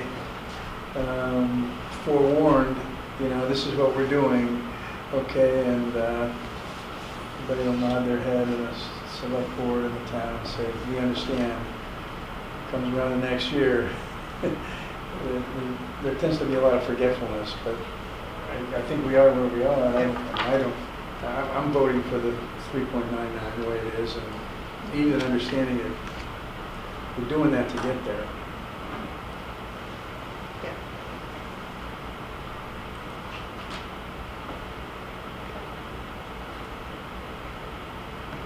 Thank you to Becky and team. Yeah. I know there's probably a lot of lost sleep over this process this year. This was not an easy one to go through, but I appreciate all the effort and the meetings to explain this thoroughly to us. I think it was extremely helpful and makes having us be aware as the process goes along. I think is a big value add. So. Here. All right, so I will, you want to vote, right? All right, what's it called? The revised recommended? Okay. So, sorry, I'm tired. And there's a lot of slides. Okay. So I'm going to move that the school committee support the revised recommended budget increase of $1,001,932 for the increase. Okay. For a total of $26,114,718 and a budget increase of 3.99%. Second. Any discussion? All in favor? Thank you. That one sitting there in the 1,000 position looks so small compared I know. to the million. I know. All right. Distribution of personnel report. I did provide an updated personnel report. Jocelyn Kelly on the original report showed as a resignation. It's a leave of absence. She is a literacy coach, so she is extending her leave of absence another year so she can continue in that position. Great. Communications, distribution of the FY27 budget book. So that is why your packet is Huge. many pages. All right, and then we have action on minutes. So we have 5 sets of minutes. Anybody have any comments or edits to those? All right, so I'll move that we approve the January 9th, 2026, January 14th, 2026, January 22nd, 2026, January 24th, 2026, and January 30th, 2026. Is there a second? Second. Seconded by Laura. Any discussion? All in favor? Next month, we'll have the mathematics presentation, the technology smart board discussion, which is related to one of the capital items for town meeting, the FY27 budget hearing, and the school choice hearing. And our next regularly scheduled meeting will also be after special town meeting, so we can debrief on that. will be the combined open meeting Yep. as well. So we'll start with the combined open meeting, follow into the Southborough School Committee. So if it, We're double that night, right? Yeah. And then we're following that, right? yeah. And it's going to sort of be an ongoing thing for years. So. I guess I should have just asked the question, where will it be? Where are we hoping it will be? I think it's important that for the public hearing for our budget, Oh, yeah. we host the meeting in our town. Agreed. So, we don't normally do this, but looking to see what options exist to host it in Southborough versus Alpine. Make sense? Okay, shorter drive. I just think that it's important that it's in our town No, I for that agree, meeting. and especially for the public hearing. Yeah. Okay. Maybe next year we just change the schedule so that the March one isn't the Southborough one, but I think for this one, we should just have it here. Or not here, but okay. Public comment. Tim Littlewood, just for your information, advisory took positions on the special town meeting articles, and those positions were not the same as positions that you folks took. Yeah. I will not try and represent them. That's fair. Thank you. Great. So our next meeting is the 11th, March 11th. Okay. I move that we adjourn at 9:49. Any discussion? All in favor? Thank you.